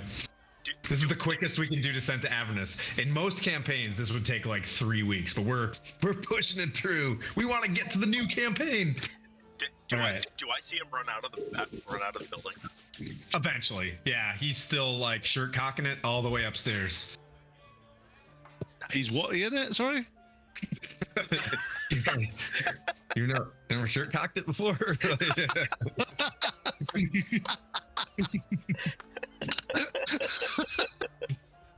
Sorry. No, I need you to explain. What are you on about? This is a family show. Yeah. Family show. Sorry, everybody. Yeah. He carries a rooster as he's running upstairs. Duh. All right. Oof. We're losing subscribers that we never had. All right. Or so make it more. You look into the room. All right, it's a square-shaped room. Breaks directly to your right, downstairs into what looks like an altar that's like caved in. Looks like a sarcophagus downstairs.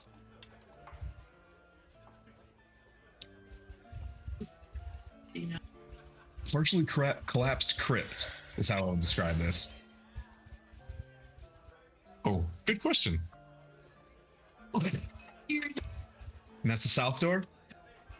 The evil Lord of Bones.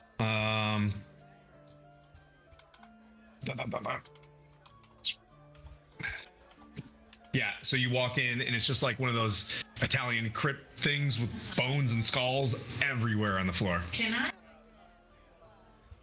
Radiant bless this room at all? Throw some holy water on it or something? You absolutely can. Can you bless it? Can you? The guy that could just walked out of here. You feel like you're carrying over. So over the past year, you decided that it would be a good idea to gain holy water before going to hell? No. Oh, okay. You knew that going to Candlekeep. But yeah, so you have holy water? This would be the first time in 3 years that you guys have used holy water to not make dead things come back to life. Huge fan of this. This is a moment. You have holy water. Don't worry. Just a drop. Yeah. Don't hurt yourself.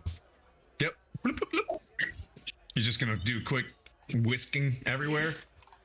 Okay, you do that. Bones, sarcophagus in front of you. The sarcophagus is like opened up a little bit. Yeah. Still want to peek inside? Want to peek inside? Peek inside. Okay, you go up there and you see 3 books, and they appear to you magical.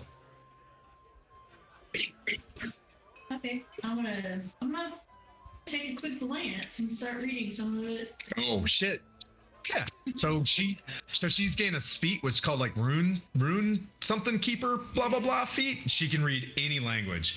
You open it up and you see that one of the spell books has Burning Hands, Detect Magic, Disguise Self, Fog Clouds, Ray of Sickness, and Silent Image. The other spell book has Charm Person, Find Familiar, Identify, Magic Missile, and Sleep. So if you're a level 1 character, if you're a wizard, this is hot. Cloud of Daggers, Dark Vision, Detect Magic, Feather Fall, Mage Armor, Magic Missile, and Tasha's Hideous Laughter. I think they added that just for fun. But you have 3 spell books, which I think you need to be a actual real, not to say that you're not a real spellcaster. I'm still gonna take it. Yeah. Tight. Cool. And that's a dead end. You guys are at a dead end. I'm gonna need a. After this, let me look at it over again. So from the altar that you guys are at, Krokgar and Connor, there is a stairway to your left that leads down back into water. Or you can go back behind you to another door. So to your south are 2 doorways. One that's a stairway down. The stairway to the altar goes back down into water. And there's another passage to darkness. And then to the south and to the east there's a doorway. Okay. With my passive perception and listening out, is there noise from any of them? Okay.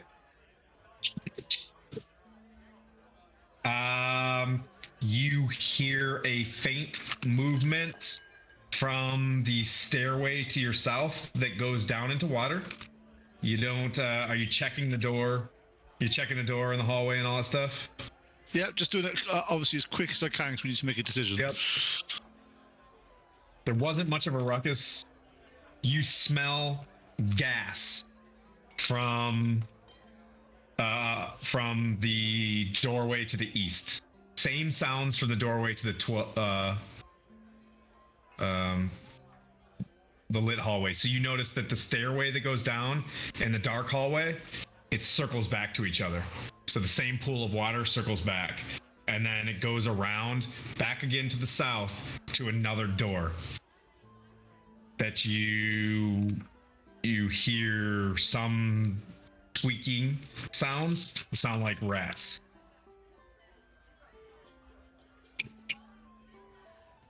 I'll let Krygar know what I've heard, just in case saves him trying to do it himself.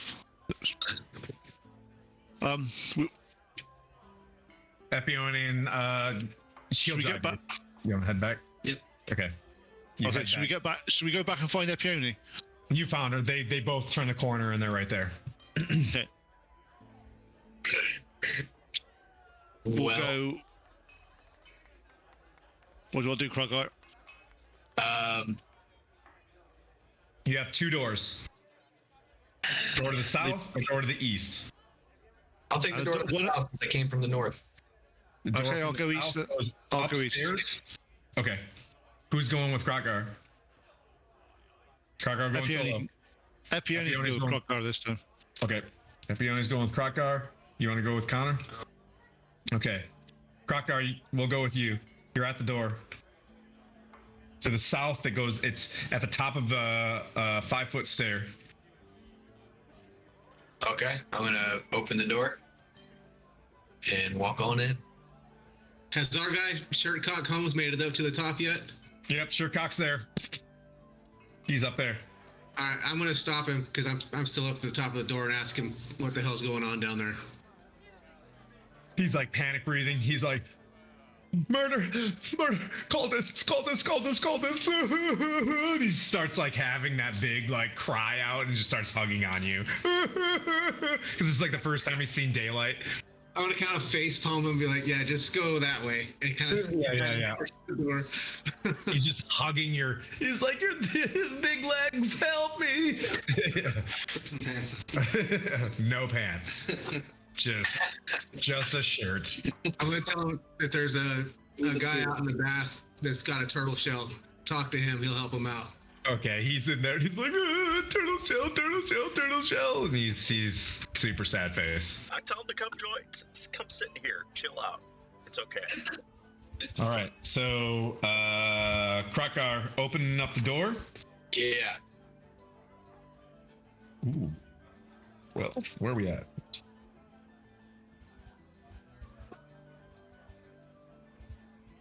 Ooh, I get a quote. I got a quote now? This partially collapsed room has 3 wooden beams bracing its ceiling. Situated between the beams is a scorched wooden table with a human cadaver resting atop it.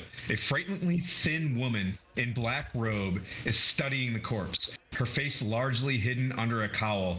Around her feet are a swarm of rats. She can't hear you from the screeching of the rats. So what I'm saying is, Shma prize round. She's obviously not chill, right? Unless you want to talk to her. I mean, she seems like a nice lady. All right. Surgeon, damn it! I'm just really late. Necromancer joke. I guess I'll use the bracer of flying daggers and I'll just throw some daggers at her. Dagger. Yeah. Copyright. You're being sued now. Well, he don't have an extra attack, so he just dagger. Yeah, just the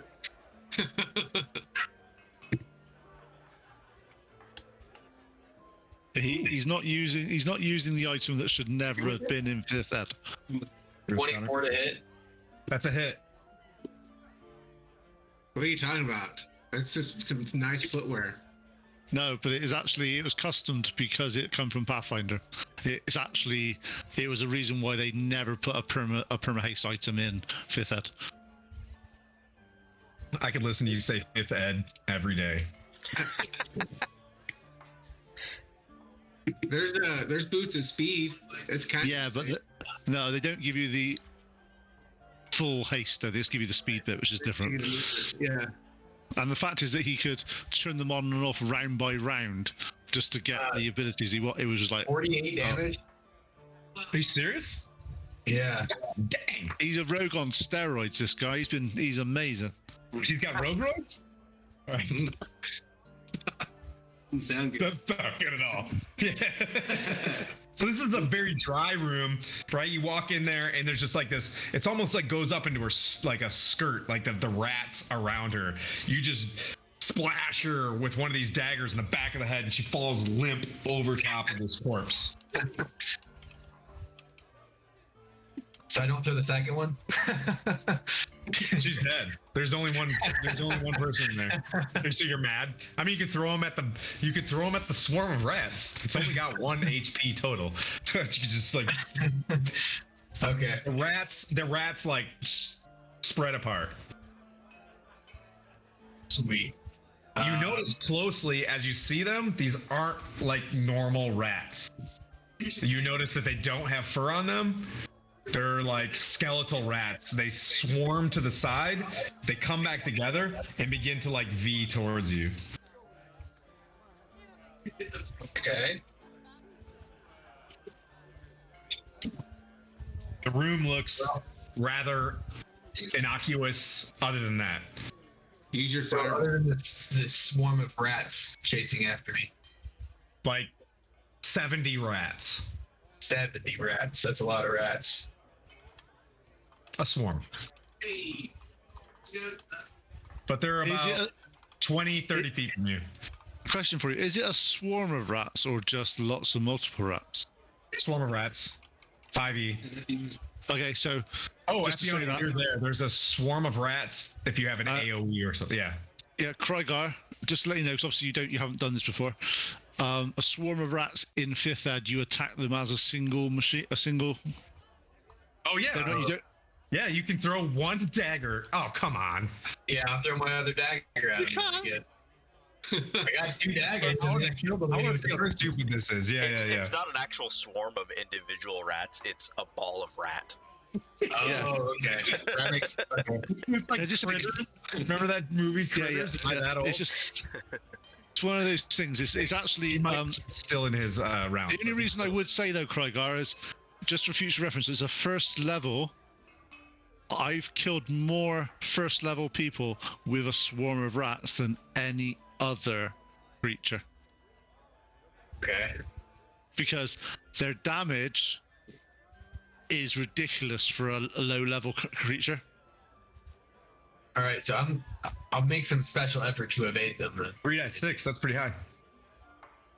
Yeah, and people Yeah. put them in at level 1 counters. It's like, wow. Yeah, that's huge. Okay, what you doing, buddy? 26 to hit the rats with my other dagger. That's a hit. Close. Uh, You probably have an AC of like 13. so 10 damage. Oh, the rats are still coming. Apione, you're up. Not the rats. Ah, rat. What do you want to do? Basically, a single point of damage can hit, is what they're saying. But She's gonna use a level 6 fireball. it ignites the gas from the sewer. Everybody's dead. A flame comes up through the door. Okay. It's technically radiant damage, is not? Nice. These are undead.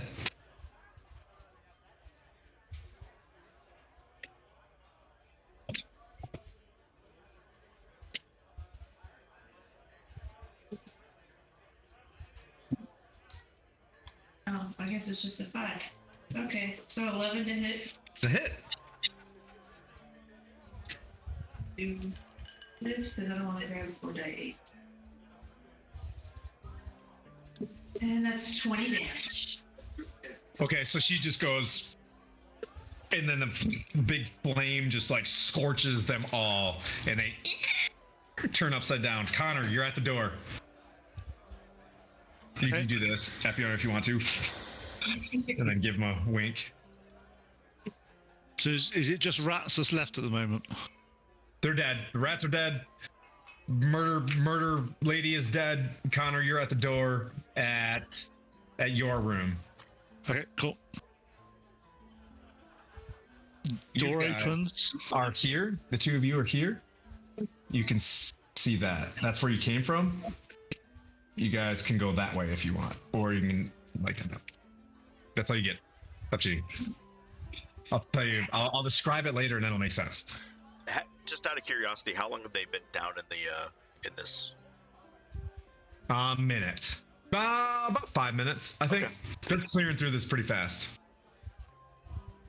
Slater. You just about got out of your armor, mate. You're out of your armor. What armor? Oh, you sleep in your armor, don't you? You smell bad. Have the bath longer. Not anymore. He's taking a bath. I'm taking a bath. Okay, so Connor, you're at your door with Dragonoff behind you. Okay. Smells like gas.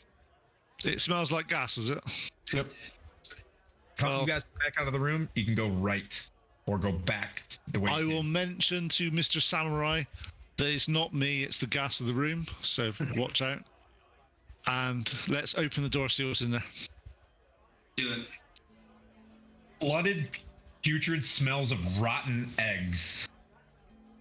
It's a large room, much like the room that you came into originally. That was rectangular, same shape. That goes, but you're on the south end of the long rectangular room, 15 by 30. There is a opening to your front that breaks off to the right that goes upstairs.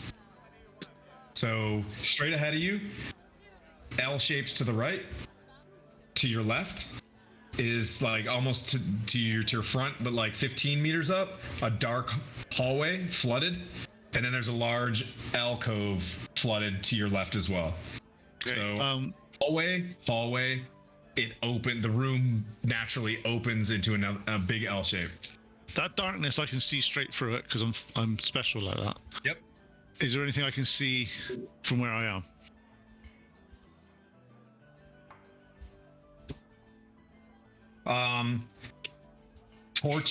Empty torches laying all over the ground, right? So like not lit torches. So, as if they've as if they've taken them out to put them out, type thing. Yep. To not. It stinks of gas like really bad in here. But that's pretty much it. Do I hear anything from the two ways out of this room? Okay, to your south.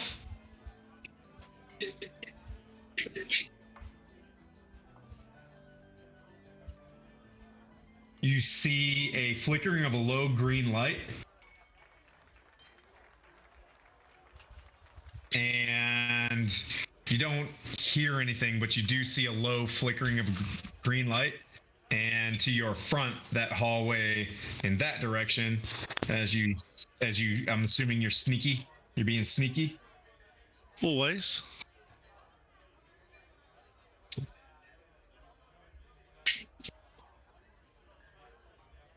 You see another, you hear just more water, and it seems like a very long 10-foot hallway with 3 wooden beams. We'll go that way, shall we? Yep. We'll go towards the the wooden beams, just to be different. Okay, you move in that direction. You guys are Yep. moving. Roll your stealth there, Clinkety Clunkertons. Do you want him to move with you? Yeah, if they notice it, I'll shoot them. Got 17. All right. Very quiet eye. All right. 17. Yep. Nice. Congrats. You managed to he's like holding all his stuff and just kind of like swaying slowly forward with you as you move 30 feet down to another L shape that breaks off to the east left, and a long 5-foot tight hallway that leads about 30 feet with a flickering candle.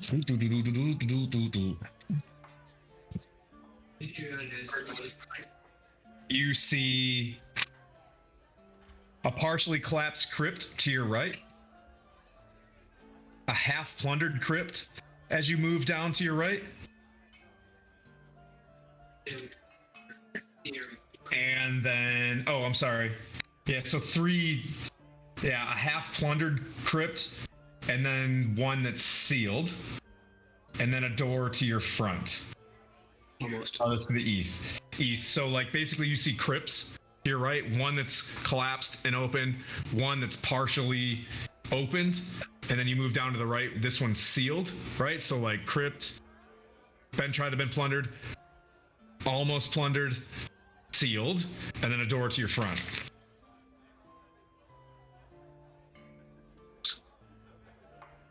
think we're just gonna have to keep going doors, aren't we? A door to your 'Cause south or a door to your north? Do you want to unseal the crypt? do you want to look at the crypt while I check the door? Why are Your choice. you messing with it? Yeah, Say I'll go. you keep it sealed. Right? Well, he's looking for a good time. No. Isn't this how Laura died? Yeah, you know what? Let's just keep pushing to the door. Okay, you guys stop at the door. Krakar and Epione.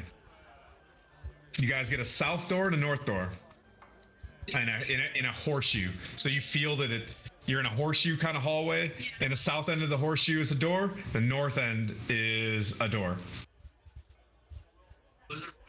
Later, tap the door and says, Or south and north. Going around the curve, you're ignoring the south door, going to the north door. Got it. You're going upstairs, there's a door at your front. Okay, he's at a door. Yep. Yep. He's looking, you're warging with him. He goes down he sees a 10-foot hallway. Green, black, almost like blackish green candlelights. Oh, he's walking down the hall? Yeah, let's do a perception check. For maybe somebody that's there. No, nothing. Don't bother. Yep, he keeps moving. This dry, partially collapsed room contains a stone altar with humanoid skulls and bones piled around it. The top of the altar is covered with dozens of half-melted candles, made of black wax, all currently lit. okay. Okay, listen. You see with your eyes of your as your smiter looks up, when the light flickers against the wall, you see the words "Rise and be counted" in abyssal or in infernal. You know it's infernal.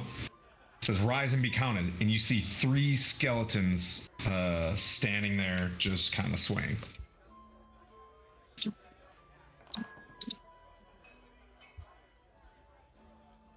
Rise and be counted. Rise and be counted. But when the light kind of goes away, you know the words are gone. Gonna move towards Slater and I'm not. Okay. Go. Skeletons sit there. Yep. Do I think that there's a spell on the skeletons? Clearly.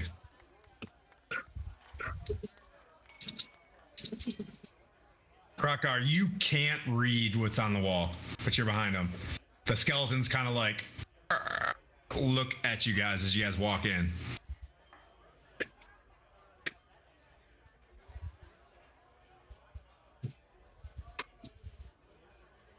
They're not moving towards you. They're just looking at you.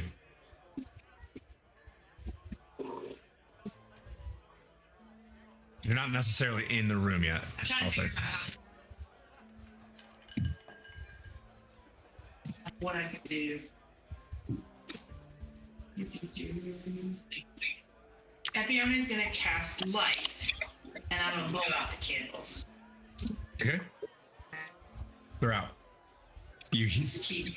skeletons fall into the water.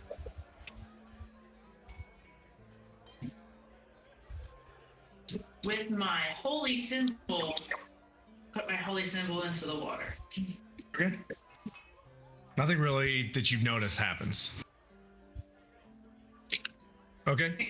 No, nothing that you notice like happens immediately. But okay. You guys know that there is a door.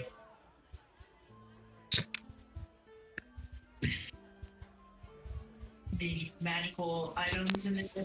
Anything that looks magical with my. You notice that, but you can't see any writing on the wall without the light. Oh, without those special candles? Yep. Okay, so I'm gonna grab like 3 of those candles. Normal candles. They're just called black candles. Okay. All right, cool. Okay, you guys can push forward. That goes down like an ornate set of stairs. You break left into the same rectangular gas-smelling room that Connor and Dragonoff just went down. Connor and Dragonoff, you're at a door. That's down that long, skinny hallway of crypts. You want to push it real good. Push. Real. Okay. Go straight to the end. Push the door open. It was you. The walls and floor of this room are covered with streaks and splashes of dried blood. 2 dangling bodies are shackled to the east and south walls. One is an elderly male, the other a young female tiefling. Both are covered in bloody gashes, and neither is moving. In the middle of the room is a sturdy wooden chair with a bloody whip draped over it. A bucket half filled with salt sits on a floor nearby.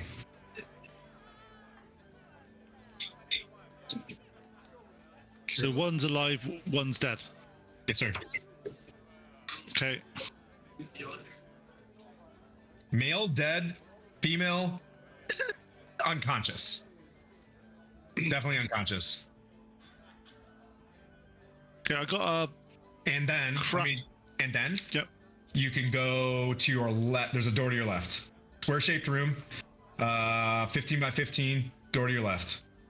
We'll come back to her because she's unconscious anyway, so we're just gonna keep going. You guys are working your way down. You know what I mean? Down the sequence of whatever. Do you have any idea who may be trying to raise the dead? Who might be trying to raise the dead? All necromancers. The Dead 3 will definitely do that. That makes total sense what these guys are doing. It's the 3 skeletons. They're lesser gods that tried to become. Ooh, what did the Dead 3 do? Hang on one sec. They were in the time of troubles when they tried to beat Ao. They tried getting Ao, didn't they? They tried killing Ao. Yeah. Basically, in Forgotten Realms lore, there was a time of troubles when the gods actually walked the realms, and people were able to go and try to claim their whatever it's called, like their They were power. normal people. They were a party, weren't they? Yeah. Yeah. And So then they Miracle basically went. Ball and Bane were a party at one point in time. Yeah, and they went after people to basically claim their god powers, and they basically. Yep. Time of Trouble was a fun time. Yep. So door to your north.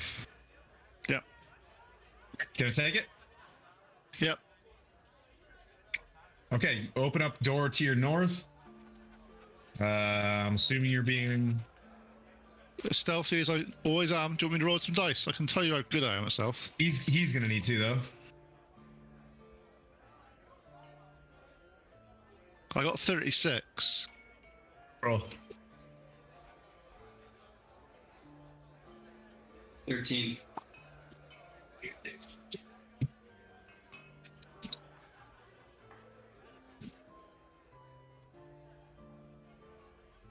Connor, you turn the corner.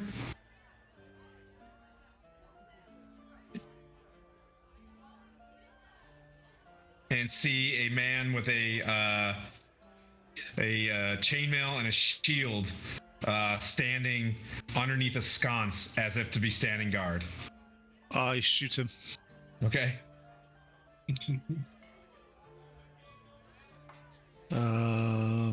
26 to hit. It's a hit. Lots of dice. I'm just rolling it on D&D Beyond, it's easier. 41. Okay. 41. So he's standing there, standing guard, you know, and he's at the base of, I think he's at he's the base of this stair, and his back is to the north wall, and you shoot him, and he like you hit him in the neck, and he slams against the, to the east and falls. Then you come up, you see this kind of happening.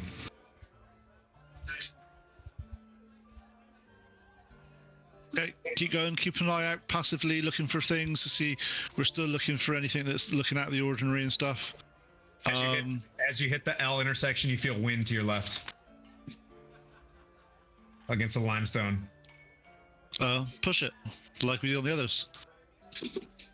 Water floods in slightly from a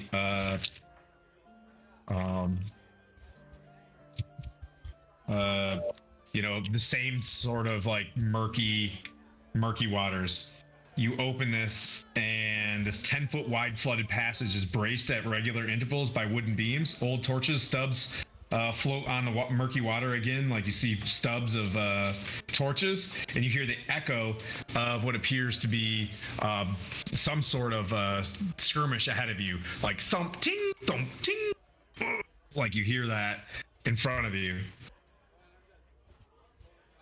Okay. Okay, so I think we need to find out what that altercation and is. Hrothgar and Epione, you guys see them turn left, so you guys are now catching up to them. I won't let you do this on your own. Yeah, let's go. This would be a yeah. Are you saying it would be fun?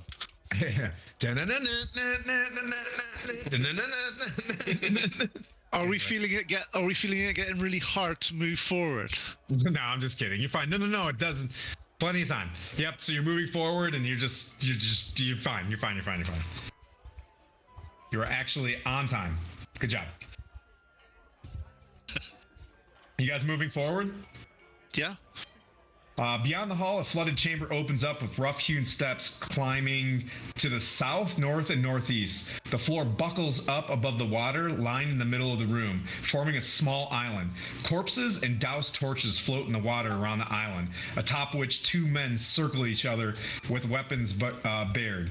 One of the men, a tall, unarmored brute with a great club and a scarred face, towers above his opponent, but is gravely wounded. The smaller figure is a muscular and bare-chested. He clutches a bloody dagger in one hand and a torch in the other, and has no flesh covering his skull. Artemis and Trey. I'm just playing. No, that's not the Yeah. Only Connor would get that. Sorry. So the fact is that he has no flesh covering his skull shows that, okay, at this point I'm making a snap decision. Got a big guy that's a bit of a thug, and we've got this smallish guy that has no... See, what do you say? But the guys that are dead look like... So these are all cultists. The guy that is attacking the guy with a scarred face, really scarred, fleshless face, like in pain... This is your passive perception. Yeah. He's killing a bunch of cultists around him. And the thing is, the cultists, as far as we're concerned, the cultists are the bad guys. So I don't know what cultists are the good. Yeah. Yeah. So in this case, then, as I turn around the corner, I'll see the cultist doing that, and I'm going to just basically shoot the cultist. Okay. You get one shot. That's all I need. 22 to hit.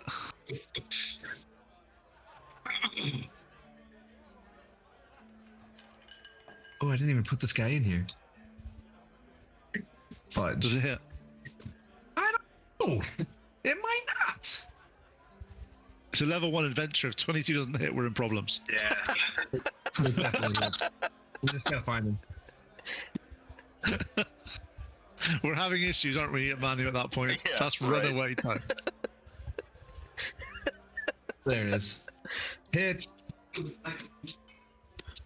Hits, buddy. Okay, cool. Oh, 51 points of damage. Are you serious? Hits him in the shoulder, and he turns around to you and snarls. Is he still alive? He's still alive. Okay, second attack then. Fine. Second attack is 29 to hit. That's a hit. Oh, I love it. Yeah. 29 points of damage. And now he's dead. Cool. He Phew, falls to the survived. ground, and you hear the guy go, Oh, thank you so much for killing that guy. Not sure why they're trying to kill me. Oh. I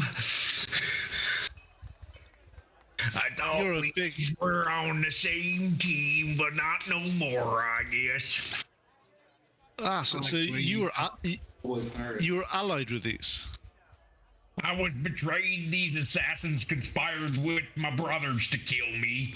If you hadn't come along, I'd been dead. I owe you my life. Enter. Yeah. French fried tater. He likes his French fried. hey, you come up with some goddamn voice acting, bro.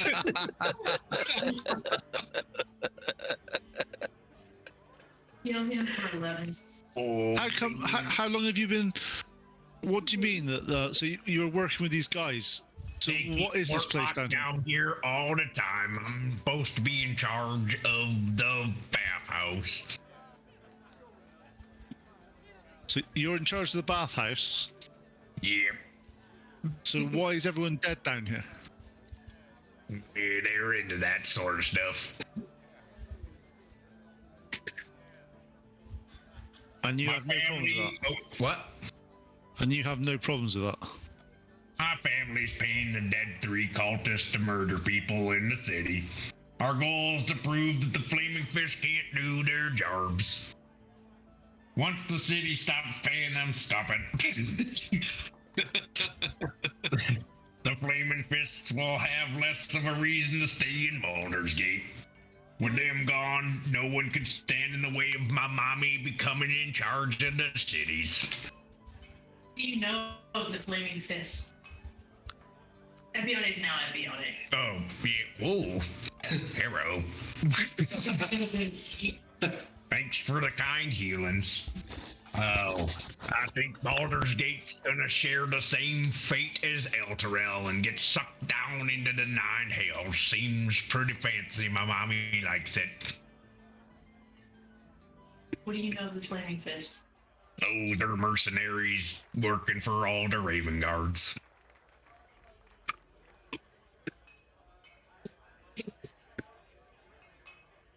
Well, that's good. You can answer some questions for us. You click him. You need to click on him for more. Yeah, keep clicking. Keep clicking. No, you're gonna have to do better than that. I'll ask him a question. So, how long have is your family been doing this? My mother. And as he starts to answer, I click skip.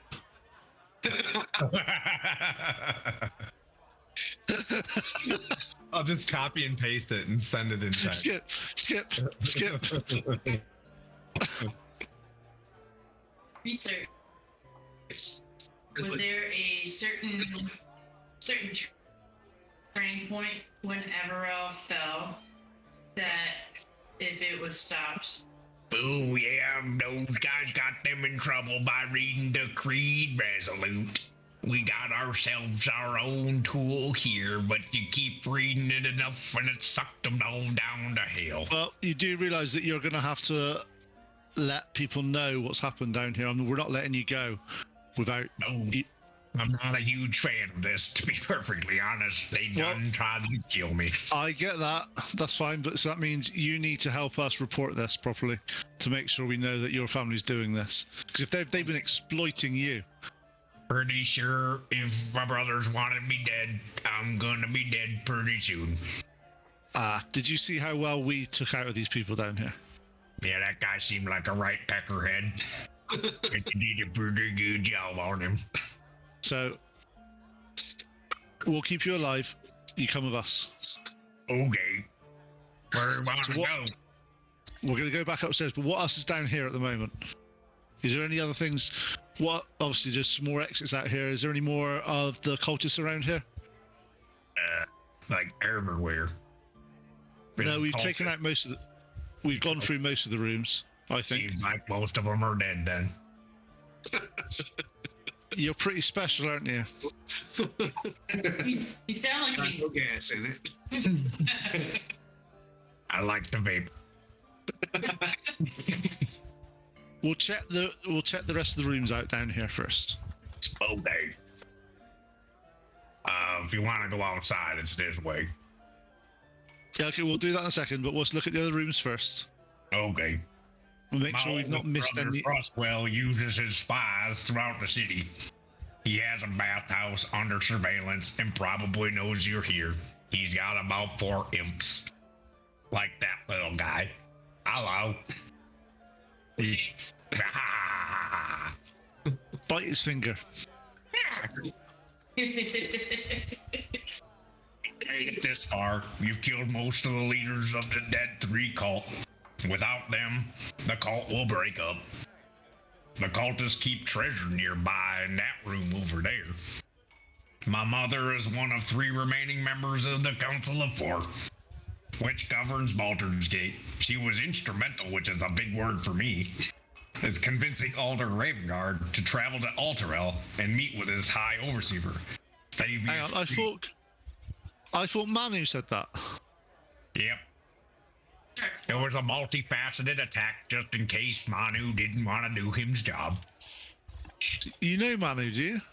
Cool. God damn it, Connor. Imani does get around. Yeah. God, Manu, you know some people in some weird places. I not saying anything. I'll talk to you later about it, okay? Because you're not down here, so you don't even know this is happening. No, exactly. I'm like, I don't know.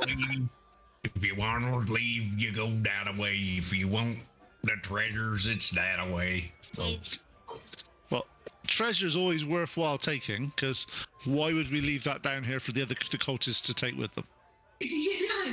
seems like a good, safe place to keep them since nobody's coming back down here. You know. What?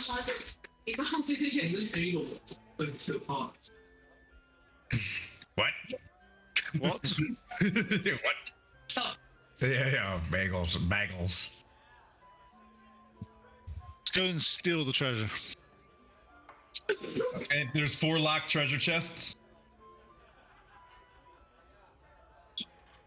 If only we had a strong person with us. Hey, you know,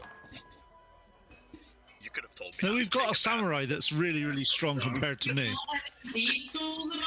Just saying, you could have said, why don't you not take a bath? Actually, Krygar, you're quite strong, aren't you? I mean, I'm not weak. When you say not weak, what are you? What's your strength? 19. This fellow said he can open them. We could probably ask nicely.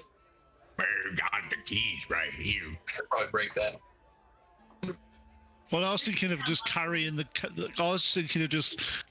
chests out. Yeah, I got probably hit into with that. that. Can we open them? Yeah, between the samurai, our beefcake of a rogue, and this, and the whoever the guy with the. Can we get those 3 to help us take these out? You might want to be careful. These belong to Tiamat. Well, No, yes, we're good. Definitely want them. You got a pretty crown, and I know we put another one of those kind of crowns in that chest. What kind of dragon mask is in there? No, just a crown. Yeah. But you might want to be careful with that there mask. There's lots of people in this town that want it. Keep distracting myself.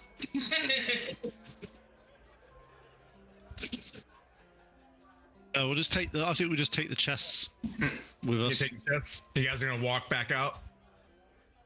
So you Well, guys we'll like check the other. he's got like 2 chests, you know, shirt cocking everybody in the room, bathing. You guys come out into the bathhouse, and there's everybody. Kygon, you're there. Yep. Yeah. Alright. Go, leave. I'm poor. I'm poor. Hi, Fontaine Par. I'm Manu. You want treasures? He's just like, he sets him down. He's like, they saved my life from my brothers. Who are your I'm brothers? And you- sad. And Amric. Ooh. don't you owe us your life now? Yeah, of course. Right, I got a job for you. We'll be fine. Don't worry. Okay.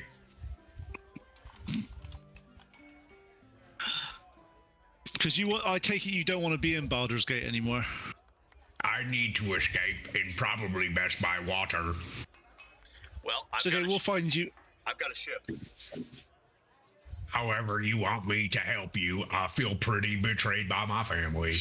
No, we're gonna get you to help us out, get the information, and then we'll find you a safe place to go.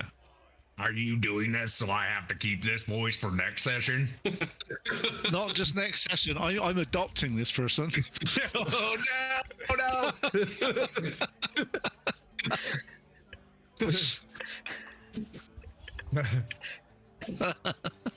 This one's staying now forever. If there's any last questions, we can wrap it up here if you want, or figure out where you want to go. Hey, does he do you tell us anything about the Tiamat's treasure stuff? That it is Tiamat's treasure? That's Tiamat's treasure. They've been taking it for a lady named Zariel for my mommy. Well, that's news. Is there anything else? Well, she's mentioned, obviously, My brother we know runs a that tavern. Ooh, what? we know that the mother's one of the 3 remaining councillors of the on the Council of 4. He lives in the rich town, and my brother's got a tavern and a boat near the docks. So this will help with the conspiracy of what's happening and stuff. Because he was saying that, what was he saying about that they were paying to kill the dead 3 to sort of basically overthrow the Flaming Fist. That's right. Yeah, so we've got a bit more evidence now, so we can. It looks like we're going to have to confront the council member. I don't want to go to my mom's house. You don't have to. I'll deal with her. Okay. Well, be nice. She's changed quite a bit lately. She don't remind me of her normal self. About, a year ago, she took a bad turn. Seemed right evil. Nope, not all the time. Was she ever a good person? And she's just been worse the past year, or It feeds me good. Maybe we she says you're special, does she? can visit her. Yep. Maybe Yeah, let's pay her a visit. come. We'll see what we can do. I can take you there, but I'd not like to go inside. Is there any way I can go away? We'll find somewhere for you to go. We can make that Hey. happen. Okay. And we'll go with Henry. And on that note, we'll pick her up from here. On our way to Vanthampur Chateau or mansion, whatever it is. Oof, that hurts my cheeks doing that voice. Ugh. You're gonna get used to it. That's all I say. You're mean, Connor. All right. Well, thanks, everybody. Thanks for showing up and having a good time. We're at our 4-hour point. Thanks for coming to the table. Sorry it's freezing cold here in old DuPont, but Connor, thanks for hanging out in Blighters. Thanks for hanging out in Tennessee and Kentucky, mates, and Floridas. Yay! Just I hope you enjoyed your bath, Manu. You enjoyed your bath, Manu. That's what I have to say. I smell like roses now. It's gonna be just clean Manu, at least for the next 5 minutes. There's like 3 tubs that are steaming. One's not steaming anymore and just covered in like muck. And the other 2 are steaming clean, and Manu's like fresh. Manu cleaned in one and soaked in another. Yes. Reminder to everybody: go to dicelegion.com and click the link in the description. If you go to YouTube, it's also in the title here. You'll get 10% off when you use the promo code Stronghold. So thank you to those guys, and we'll see Epione just said that she just took a dip in the bath in front of everybody just right now. So I just want to throw that out there. PG-13 just went straight out the window for our animated version. Tiefling. Tiefling in the bath. Yeah. Cool, guys. Thanks so much for showing up. That was half chapter 1. But good job. Sweet. Well, thanks everybody. We'll see you next week, and thanks everybody for showing up. Ciao. Bye.